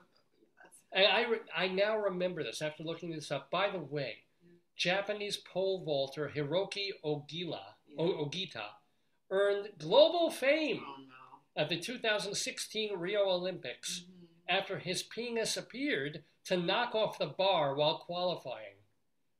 Because he was, remember the pole vaulter? Oh, remember this? He didn't touch it with his hand. He didn't touch it with his nose. Does that but count? he knocked the bar off. Oh my God! So he had a chubby, I guess. He was very popular on Tinder. It's like he vaulted with his own pole. It's like wang, yeah. I never heard that one before. Apparently it was actually his thighs that did it, but still. That's so embarrassing. I mean, these are athletes. You want to be known for your athleticism, not for the fact that you... Bonsai! that you want to be known for your athleticism, not for, wardrobe malfunction. Oh, it's like, I'm going... Remember Janet Jackson? It was the same thing. Yeah, it was a wardrobe malfunction. But even her, didn't she try it out before? I guess what happened, the guy ripped Justin, it. Yeah. But his thing didn't come out. He was still wearing the shorts, but he just had, he was pole vaulting. Yeah. So let's do we'll do one more elsewhere. This coming from Kenbridge, Virginia. Kenbridge, Virginia, part of Greeley Crimes and Old Times. A Lunenburg County woman was still in shock Friday morning, this last Friday, after a trip to the grocery store turned into a nightmare. Kimberly Slaughter dropped by Shoppers Value to pick up groceries when she noticed what she believed was mouse poop on a packaged bag of popcorn. Okay. Ew. I was like, I'm not getting that bag, Slaughter explained. So I put it on the bottom shelf because there was already mouse poop covering the bottom shelves. Slaughter found sticky rodent traps on the bottom shelf as well. So she went to grab another bag of popcorn, but noticed that the bag had a small hole in the top right corner. As soon as I put the bag in my basket to go up front, because, they can't sell it, the thing popped out. And I was like, oh, well, hi. What is it? That thing she's referring to was a snake. Oh! Slaughter immediately pushed her grocery cart with the popcorn and snake to the front of the store to tell employees.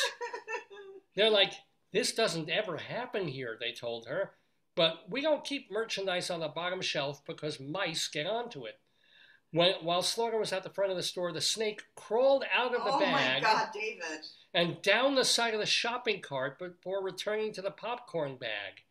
Employees removed the snake from the... How much... remember, these are minimum wage employees in Lunenburg, Virginia, or Cambridge, Virginia. No way.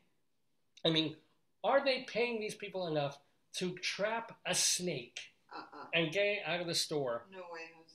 When the local TV news station heard about the incident, CBS 6 asked if Shoppers Value was following Virginia Department of Health protocols. The company said yes, but authorities are still checking. Can you imagine, would you, now, mice are everywhere, it's in New York, certainly, you can't go to the subway without seeing rats crawling along the thing. Yeah.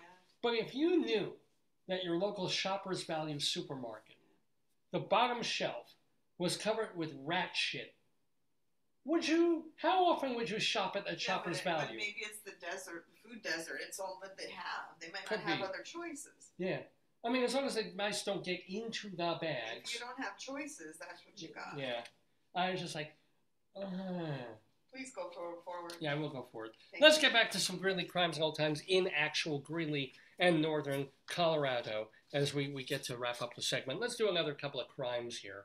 A caller on 16th Avenue said that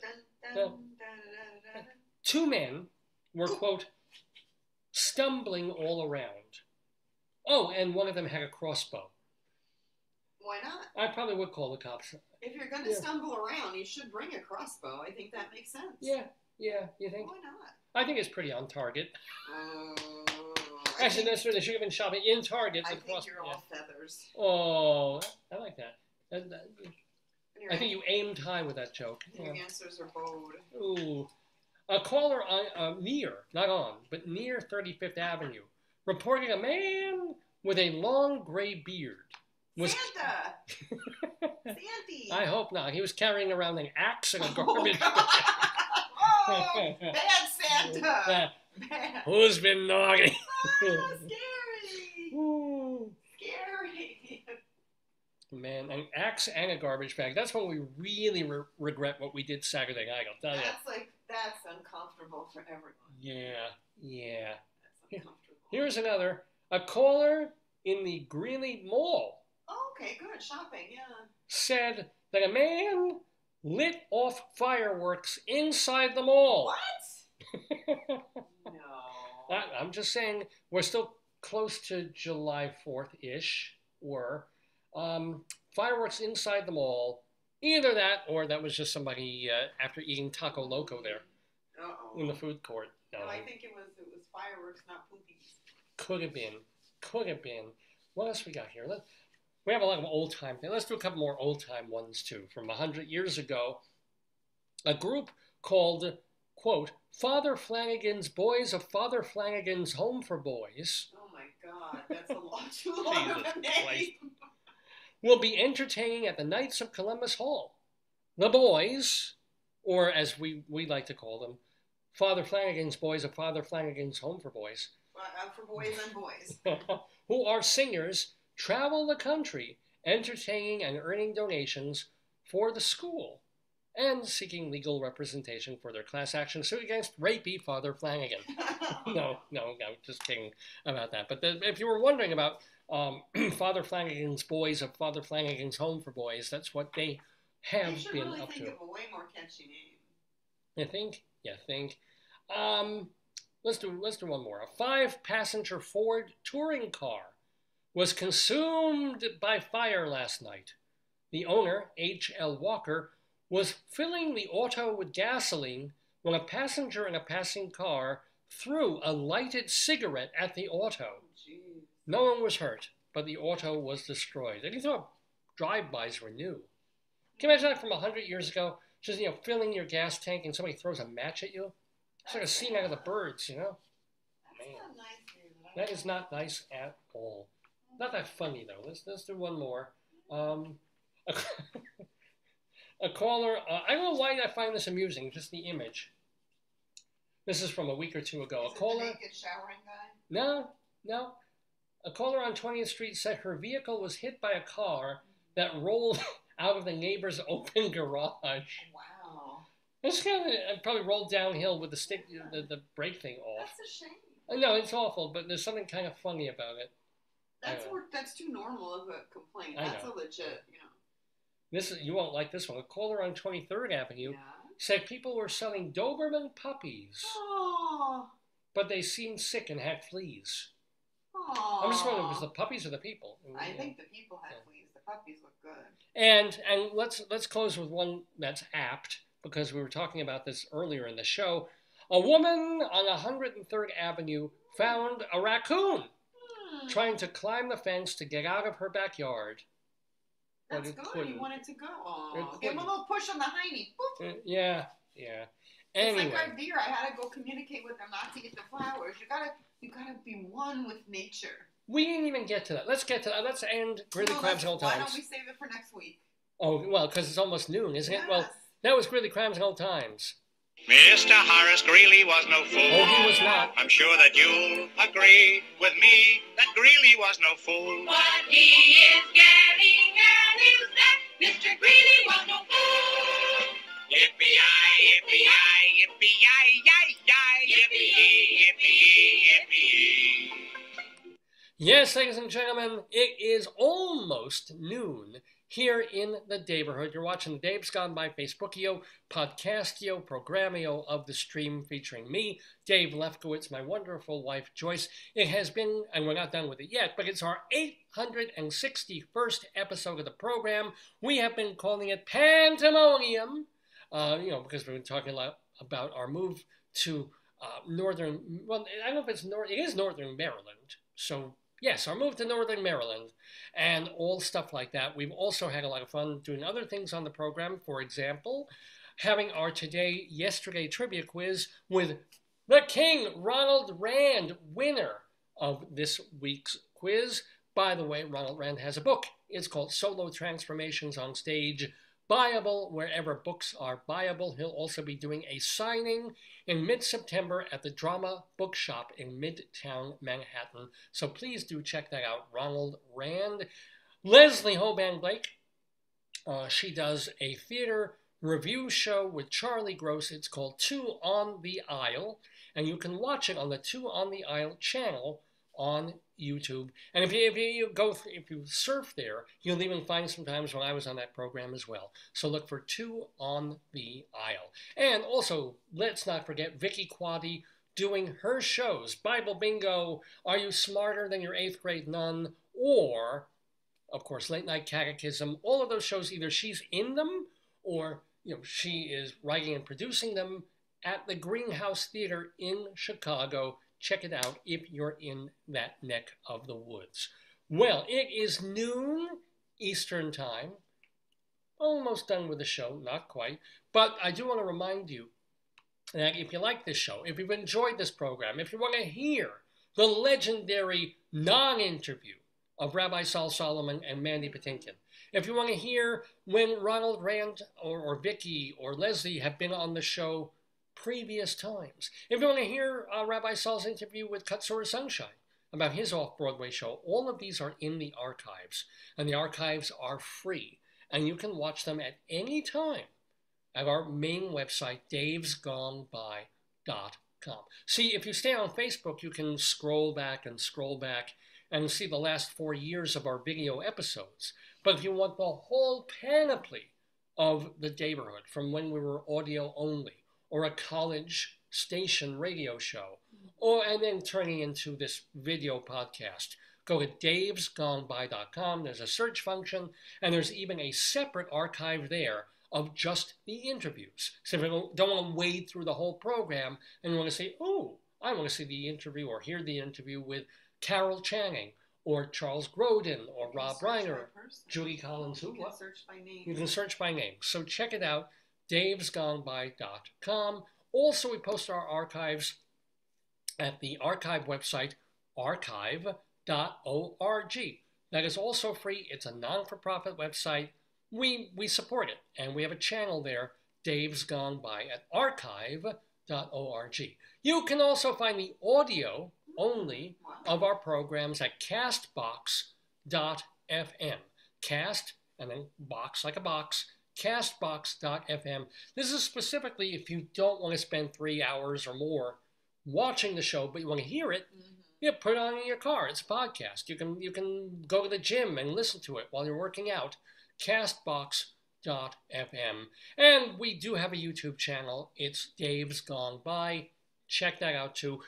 Almost all our stuff is on YouTube, but some of it had to be muted for copyright issues. You're best off going to davesgoneby.com as your first place to be in the Daverhood. Well, do we want to talk about the flora and the fauna, or I think you're getting hungry or something, and we kind of want to end or go? And I think it's already 12:03. I know that you missed a week, but I think you should save some good stuff for next, like Ufti deer. Just give them the example of Ufti deer, and then we will. Well, how do I give them an example of Ufti deer without explaining for 10 minutes what that even represents? Let's just say. Yeah, just give a little overview, a little sneak peek. Haven't been able to share any video of this, but because we live in it's suburbia. We're not rural here, but it's not quite New York. It's not quite, western, southern Long Island. I was talking about bunnies. I was talking about, I thought I saw a possum yesterday, or not a head. There was a possum for sure. But we do get almost daily visitations by a family of deer. It's the most wonderful thing. I don't think it's the same ones, to be quite frank. Really? You think it's two families? I think it's multiple. It's like a herd, yeah. First night or morning we were here, looked out in the yard, and there was, deer with antlers. And I've never seen the males again. No, the first time we saw the two, they're young bucks. Young bucks are deer that have like velvet on their antlers. Yeah. And then we saw a girl, a doe, and then we saw a mother and baby, and then we saw a mother and a tiny baby. Yes, but that wasn't here. That was in our house. But then we saw a mother and tiny baby here. Here? Yeah. Oh, I remember that. Yeah. Yeah. But the thing that was bad is we saw one deer who basically stumbled around the lawn and then decided to go up a hill and stand on rocks. So we call that Ufti deer because we used to have a dachshund named Ufti Guft, who was an athlete, who was most lovable. I love that dog. 18, Yeah. But the brightest, he was not the most intelligent dog in the world. So when we see a deer who is not doing the rational thing like standing on grass, eating grass, but is kind of standing on rocks, looking around and trying to find things in rocks, we're like, yeah, that's Ufti deer. But it is so wonderful. And we have now a bone of contention because I see the deer and I'm like, oh my God, I love them, but adorable. I don't want them to eat the flowers, Like, and I don't give a crap what they eat. I want to have. I want deer. I'm going on Amazon. Janice said to order wolf pee. To get rid of them or to attract them? To get rid of them. No. I know. No. I want to see them. I want to pet them and touch them and have sexual relations with them. I know you like the bunnies too. You have the bunny. And remember we got the cheap bird seed, so there's like healthy bird seed. We put cheap bird seed in the feeder. They went crazy. Yes. It was like the bird crack. Yes, it was. They were like lit for that. But we see deer in the yard, and Joyce starts banging on the window and saying, like, "Get away, get away!" No, they can move along and eat. No, I want them in our yard. I want to wake up and see deer, or see them at all times. And we thought we just see them in the early morning or dusk, but sometimes I'm just sitting there in this room, and we look out the window. Oh, there's the deer again. I wonder if we'll become jaded. Oh, never. I don't think so. I don't think so, because every morning I hear the pitter-patter of your little feet running to the window looking for the deer. Well, we've been here a week. Yeah, but I don't think so. You love the bunnies. Bunnies, I'm still in. Oh, I saw marmots here. The stray cat we enjoyed. We saw them, So, we met a few neighbors' dogs. I mean, it's wildlife. Yeah. So, I saw the hawk with Mom, the hawk going around. I showed her the hawk. It doesn't get old. No. It really does. I mean, squirrels have gotten kind of old. Well, nature is very inspiring. I think it's very healthy and inspiring. That's why we like it. So I'm hoping at some point we'll see an ocelot. What, a can? What's the Australian one? A kangaroo? Oh, a kangaroo. Yeah, no, or a kookaburra. Yeah. Oh, I would love to see a kookaburra. We never know. Or for our real estate friend, a sloth. She would love to see a sloth. Maybe a possum's closest to it. Yeah. Well, I saw a possum yesterday. I think I did. Similar. Like possum to me feels like a sloth.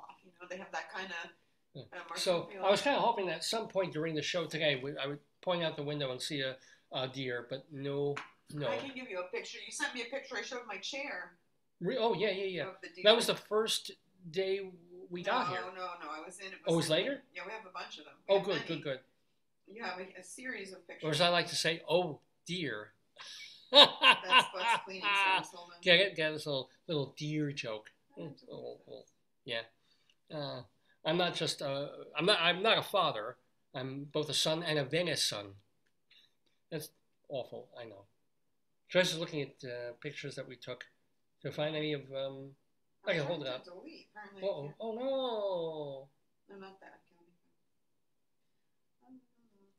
We might have taken them on your phone or my. I can show them on my phone if I have them. Oh, they're your phone. That's right. Okay, I know where to find it. Hold on. I'm gonna go in the text. I thought I took a picture, but I didn't. Hello, come on. Thank you. I'll get it for you. Kind of hard to see them. Oh well, here's one. Here. Oh, good. Okay. Oh, that's the one. Here it is. So yeah, you can kind of see it. You can kind of see it. Yes, you can. Well, we made the picture a little bigger, but that's right on the side of our house. I mean, to see that. Let me look for a kid who was literally, I'm a kid from Brooklyn, a kid born in Brooklyn, and look out the side of your house and to see this deer. This was one of the first ones. Is this the buck? This is the buck, the first buck. Oh, this is 2-buck Chuck. Here he is. Yeah. Look at him. Look, it's almost like an antelope. Antlers. See the antlers? That's a boy. The antlers are blowing in the wind. Look at that. Huh? Yeah, he's cute. You know what'll make me jaded of deer? The first time I hit one with a car. And he damages our new Subaru or new old Subaru. But yeah, as soon as I run into one and kill it and have to deal with the consequences. They're smart. These deer are smarter than we are because they know the terrain. They know that they don't go. We never saw one in the road. Yeah. They stay in the back and they're behind the houses there's like a whole park, so they go there. They know where to go. Okay, I'm hoping. I think so. Anyway, you're watching Dave's Gone By with me, Dave Lefkowitz, my wonderful wife Joyce. So we have one more item to attend to. Our Colorado Limerick of the Damned, even though we're not in Colorado anymore and haven't been in a while. But this is, and I don't know if I'm going to start doing this for Maryland. We did find, apparently, that there's a town in Maryland called Accident. I don't know if that's real. Can you check that? Is there an actual accident? We'll check. Yeah, or did someone on Twitter just kind of put that as their town, even though it doesn't exist? By Accident, Maryland. But for now, we're still doing poems, little short poems, about places in Colorado that I've been doing for a bunch of years. We do one a week. We've been calling them Colorado Limericks of the Damned, although this week, in honor of the great and assaulted Solomon Rushdie. And what happened to him, we're calling these the Colorado Satanic Verses. And we'll get to them. Haha. That's kind of I'm whetting your appetite, because first, I forgot, we want to tell you a little bit about the Friends of the Daverhood.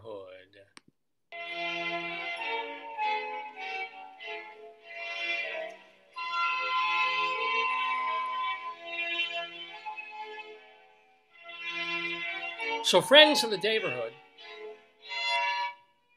are folks who've been on this program in months and years past, and we like to let you know what they're doing. What are they up to?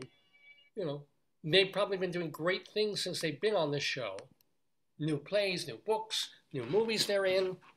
What are they doing? We're going to let you know. So our Friends of the Daverhood, we mentioned 3 of them before, of course, Vicki and Ronald and Leslie, but also in the... Did I print that out?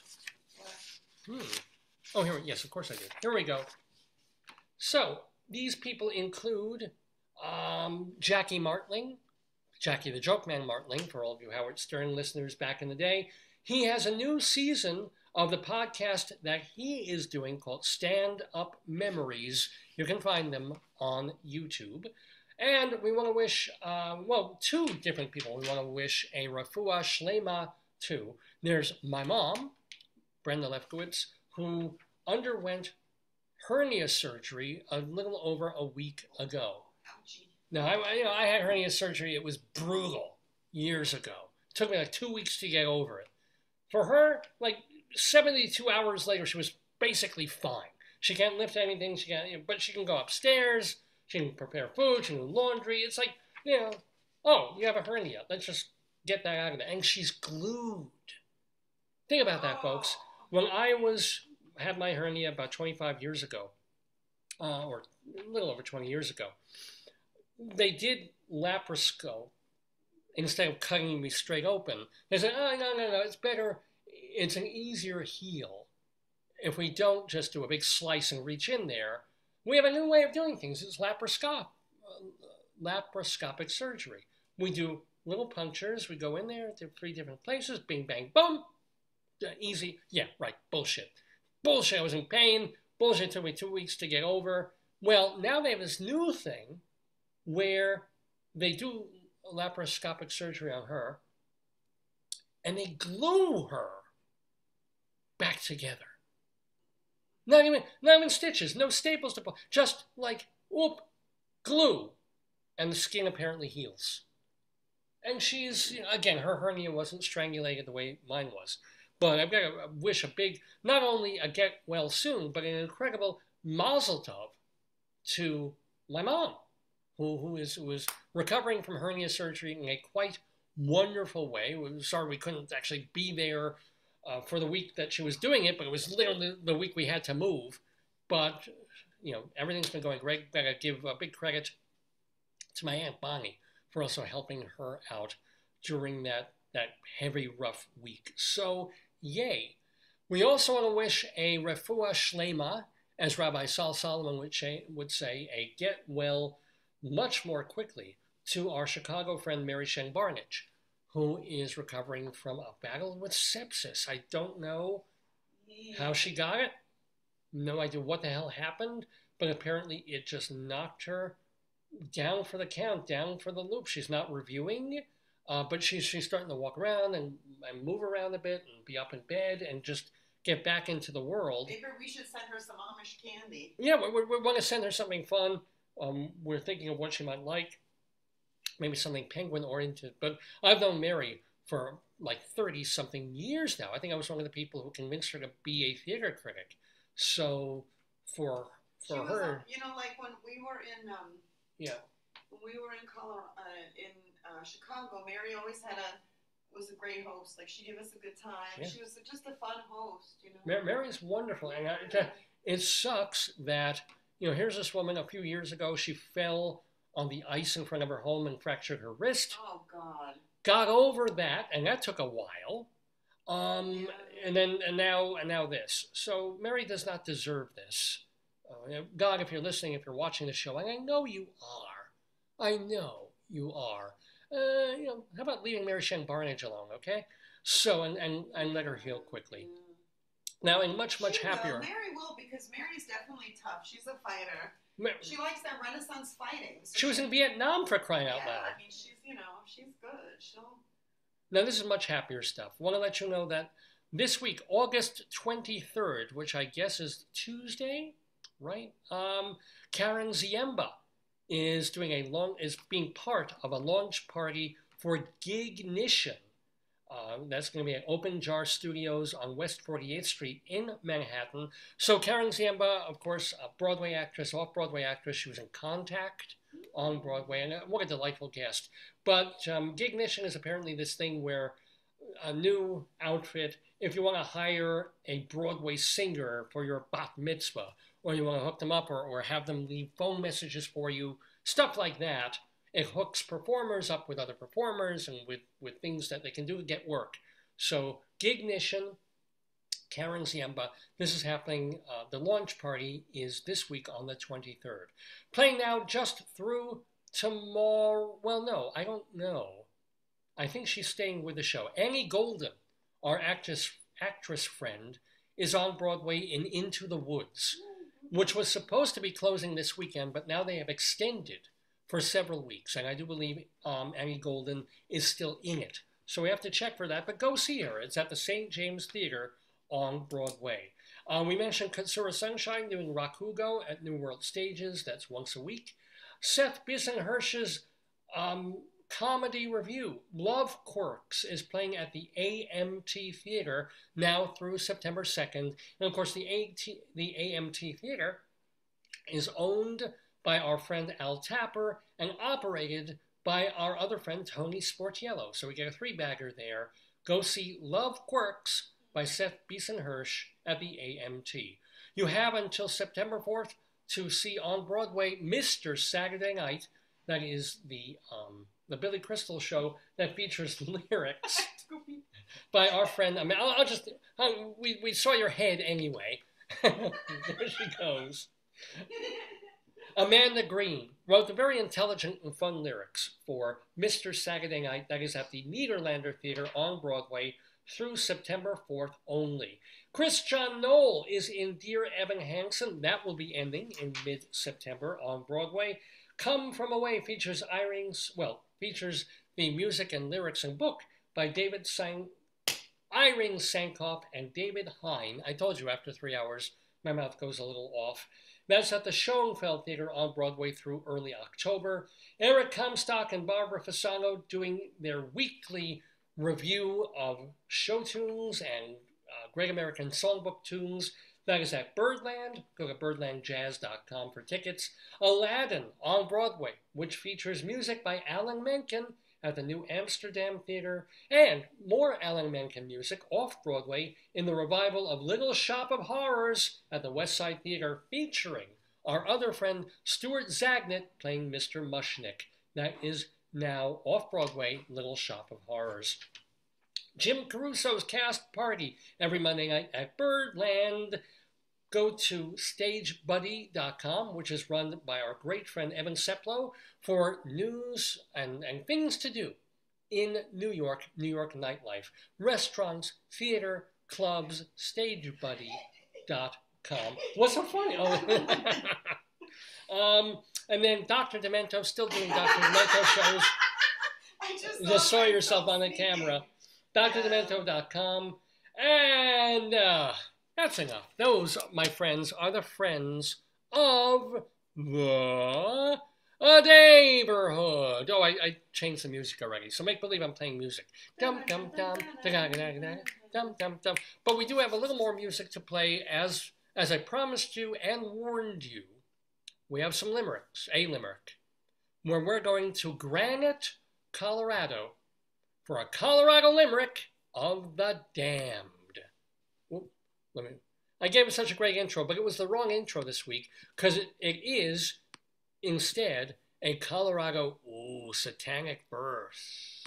You're the poetry man. A limerick is a comic verse of 5 lines, in which lines 1, 2, and 5 will end with words that rhyme, And likewise, verses 3 and 4 also end with words that rhyme. So this is a limerick.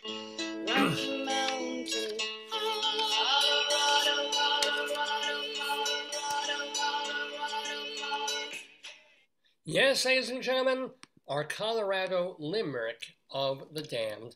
And again, this week, our Colorado satanic verse. It is devoted to a place called Granite, Colorado. Yes, I've got rocks in my head over Granite, Colorado. Let me tell you a little bit about Granite, Colorado before I lay the disgusting poem out for you. Granite is an unincorporated community in central Colorado. It's near the Mosquito Mountain Range. Population of 116 people. It is about 17 miles south of Leadville, if that means anything to any of you. The Arkansas River runs through the whole town, which is 9,000 feet above sea level. It means that winters there can go down below 25 degrees Fahrenheit, minus 25 Fahrenheit. It was a huge mining community in the 1860s, one of the first. And I literally can't talk anymore. Plus, in the 1870s, according to Wikipedia, a war with nearby Nathrop, Maryland, Colorado. That's why I'm getting confused. Nathrop, Colorado, killed more than 100 people. And what happened was, like, there were 100 homicides back and forth in this war. Nobody got convicted because no witnesses wanted to come forward. And then in 1879, a scandal happened when a miner, Horace Tabor, divorced his wife to marry a pretty young thing named Elizabeth Baby Doe McCourt. And they were fine, and he was fine doing with silver, but then the market dropped out of silver, and she ended up living her last 30 years in poverty in a tool shed in a mining camp. I'm not sure why she had to choose a tool shed, but maybe she just liked big tools. I don't know. Anyway, it had, in the 1880s, Granite did very well because it was a big time for the railroads coming through and stagecoaches. And then in 1925, a rather famous a two-train head-on collision killed 2 people and wounded like 100 other people. Because of the trains, though, even over the years up till now, Granite hasn't turned completely into a ghost town. Although, if you go on the outskirts of Granite, you see a lot of abandoned mining equipment, little ghost communities and ghost towns where miners were like 120, 130 years ago. Nowadays, people visit, of course, for biking and whitewater rafting and all the other things people do in that kind of part of Colorado. But this is Granite, Colorado. I've written, a bad, evil, naughty limerick about it, our Colorado satanic verse of the week. Ahem. A leathery hooker named Janet turns tricks in a brothel in Granite. When her shift is done, she sits in the sun and spreads out her vulva to tan it.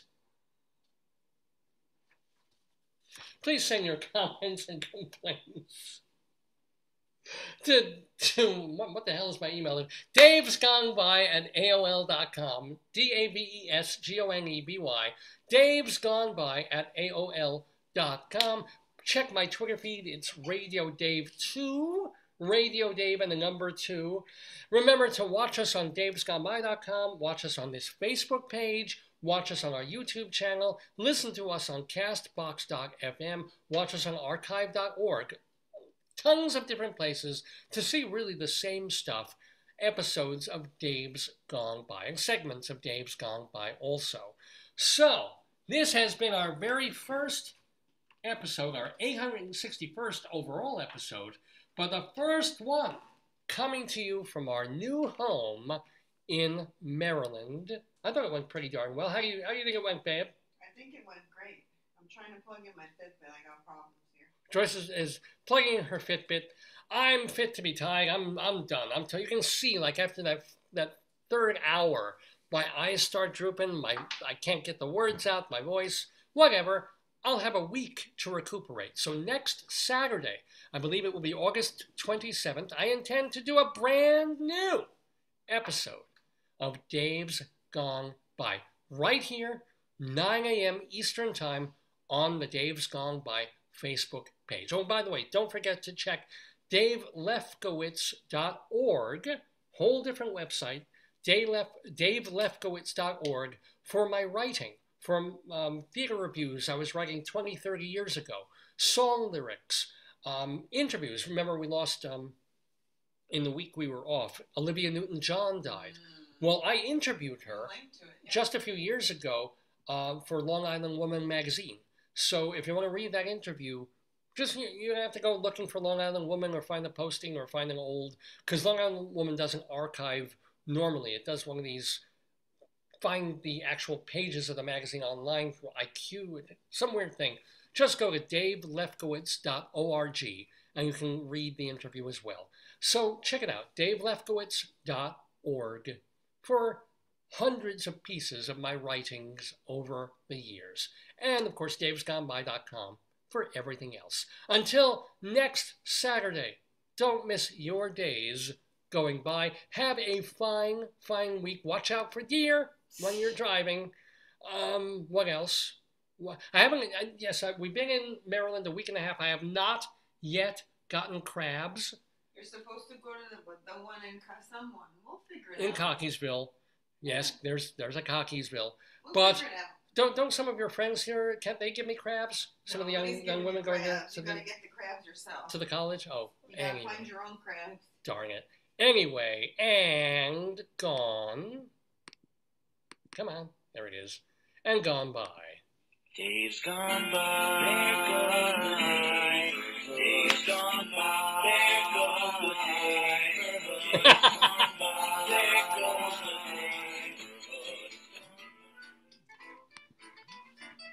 The guy who mowed our lawn gave us this.